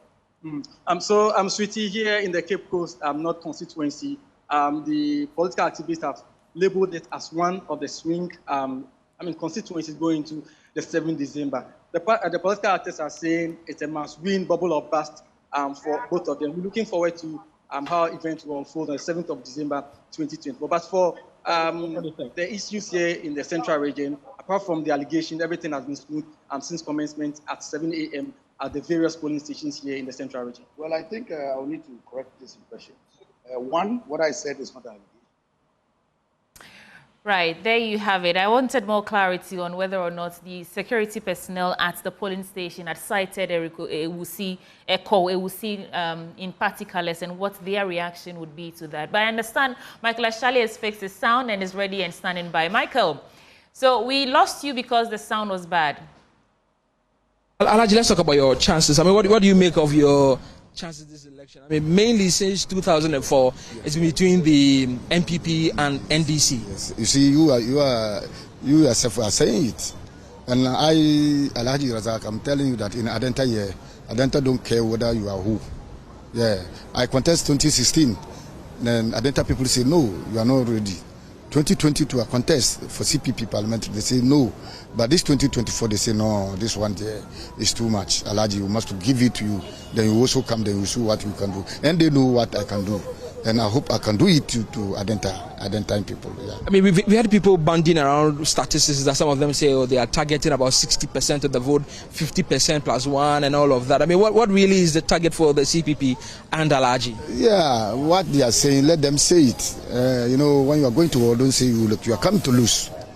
Everybody will say what is on me. I'm saying that this 2024, I'm coming to take it. I can't mention, I can't give you his number, but I'm coming to take the seat upon the who and them and who meaning. Ghanaians know and Adenta people know what I can do and what they will do for me. So for now, I can't say this percentage or this number. So I think it's cool. Yes. Alhaji, I'm grateful. So you just heard the parliamentary candidate for CPP, Alhaji Razak, who says that he's hopeful that as a swing constituency, the people will give him the nod this time round to go through the process. The parliamentary candidate for the NPP, Kusia Main, is also around conducting an interview as it stands now. But just to let people appreciate the process as it is here at Adenta, when you come through, you have to join a pretty short queue. Then after that, you have to check with your name, whether it's in the register or not. Then if it is, then you go on, you are issued a ballot. Then you have to take your, take an indelible ink will be put on your fingers to show that you have been here, you have gone through the exercise, so you don't have to do that anywhere else again. And then you exercise your franchise, you fold the ballot, you put it inside the ballot box, then you are done. Really should be topmost 5 minutes, then you should be out of this place. But quickly, I'll interact with the presiding officer for the electoral commissioner. I'm trying to find him here, but when I do, definitely I'll talk to him. But I don't know if Robert is around, but I'll quickly try to fetch him here. But a few more people are also coming through. Bossman, what's your name? You are Farik. Frank. Oh, Frank. Yes. This is the first time you exercise your franchise? No, not my first time. I voted 2020. Oh, okay. Yes. And in 2020, was this special voting? No, by then I did on the 7th. Yes. So this time, why are you joining the special voting? Yes, because I'm an EC official. Oh, okay. Yes, so I just wanted to do my voting today so that probably on Saturday I'll have myself for the job at hand. So are you now just coming? Yes, I'm just working in. Oh, okay, then I'll definitely be around and monitoring. If you finish the process, then we'll have another conversation about it. But so far so good. We've heard from the CPP parliamentary candidate, and shortly we'll also be interacting. Mr. Roberts. Mr. Roberts. Well, from there, let's head to the Ayawaso Central area. Prince Kudoga is standing by for us. Prince, good morning.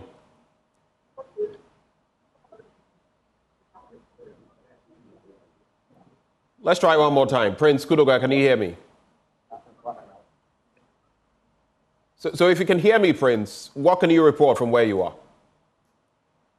So, Ben, at the Ayawaso Central Constituency, the special voting is taking place at the ATTC Accra Technical Training Center.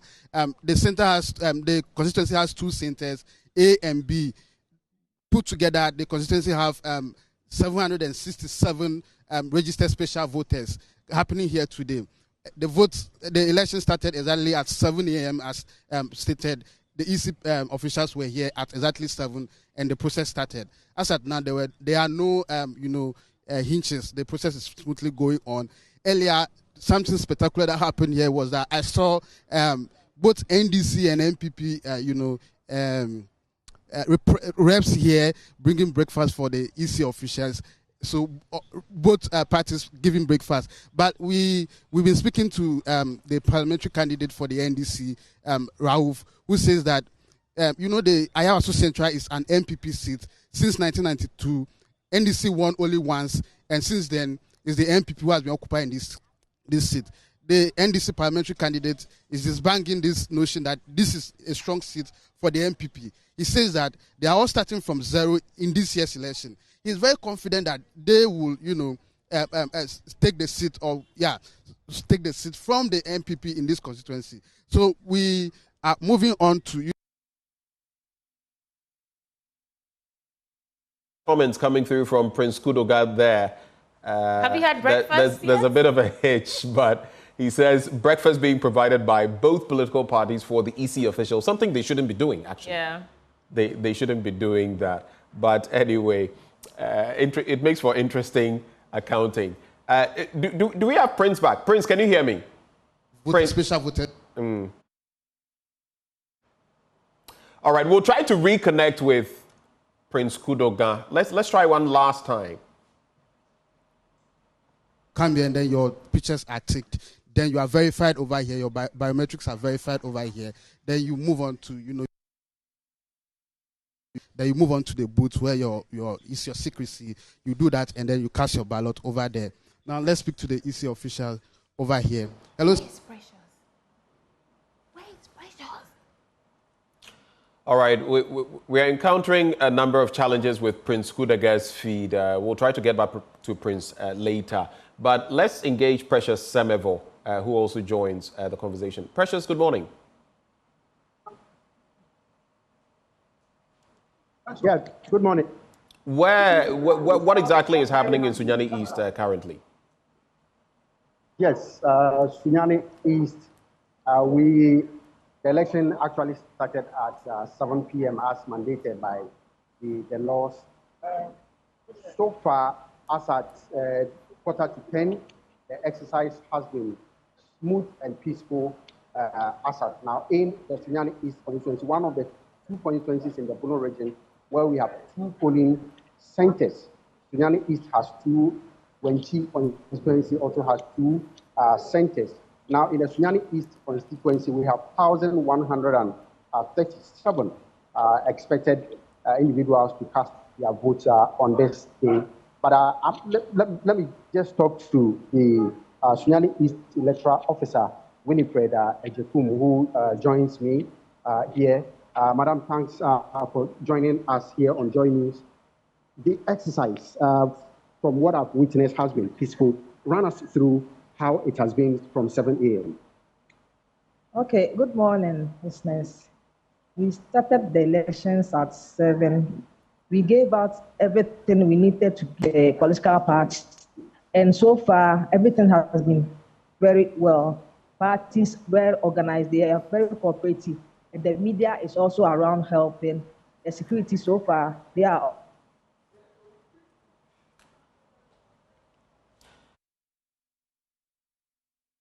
You with Precious Semevo in Sunyani East. We'll try to rework the line. Sweetie Abochu will take us to Nanaya. Yeah, I'm actually very eager to hear what Nanaya Ojima can report for us this morning. Nanaya Ojima is at the Central Police Station in Kumasi. Nanaya, take us away. What's happening?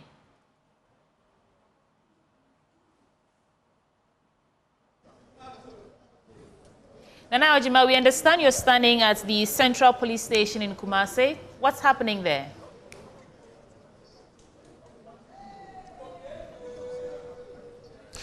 So welcome to the police headquarters in the Ashanti region, in Kumasi to be precise, and this is where the electorate in the Menshia constituency, who are supposed to be part of the special voting, are taking the election. And exactly at 7 a.m. the election started here at the Subin constituency, and as you can see, there are a lot of security personnel in the queue going through the process to cast their ballots in favor of their preferred candidates.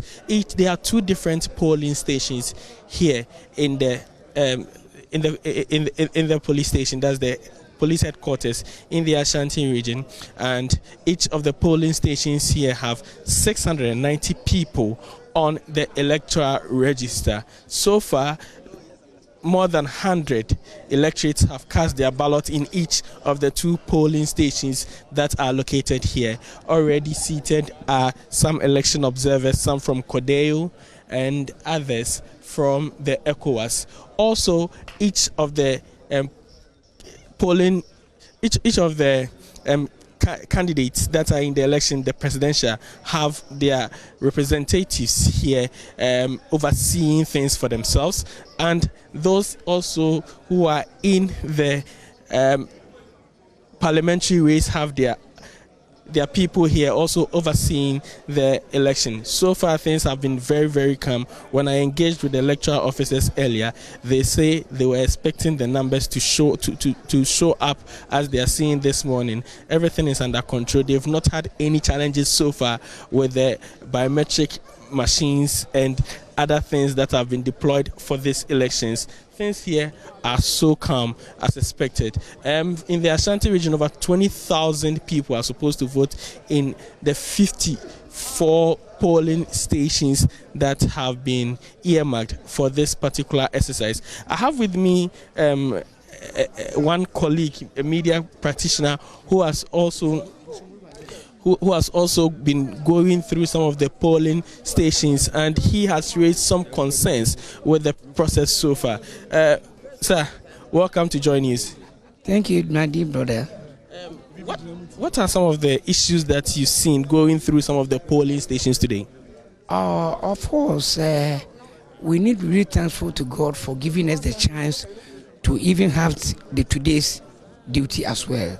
But on going around, I've seen some people who are not, of course, party agent or observers, yet you see them around the place. I don't know what duty they have. But from my point of view, I don't think they're supposed to be here. And if this is going to continue to 7 December, I don't think these things will be right. It could easily have chaos.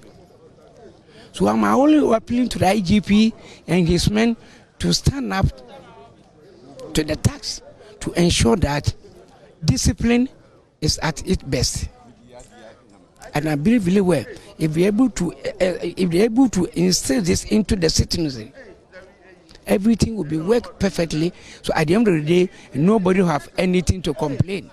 That is what I'm appealing to the IGP, of course. So there are some gentlemen and ladies who are not supposed to be part of this election, but presently they are within the polling station. So to my far right are some of the people. They stand there and just have conversation among themselves, and to him it's a worry that should be looked at.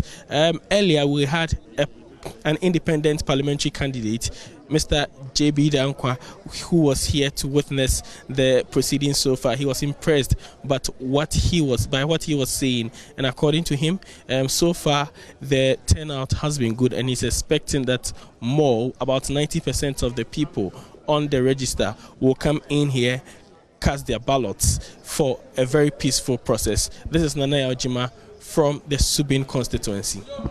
Well, thank you so much, Nana Yaojima, bringing us also live updates on the special voting in Kumasi. Benjamin, how are we ending this segment? We're going all the way to Wa. Rafiq Salam is standing by. Rafiq, what can you tell us about the process so far in Wa?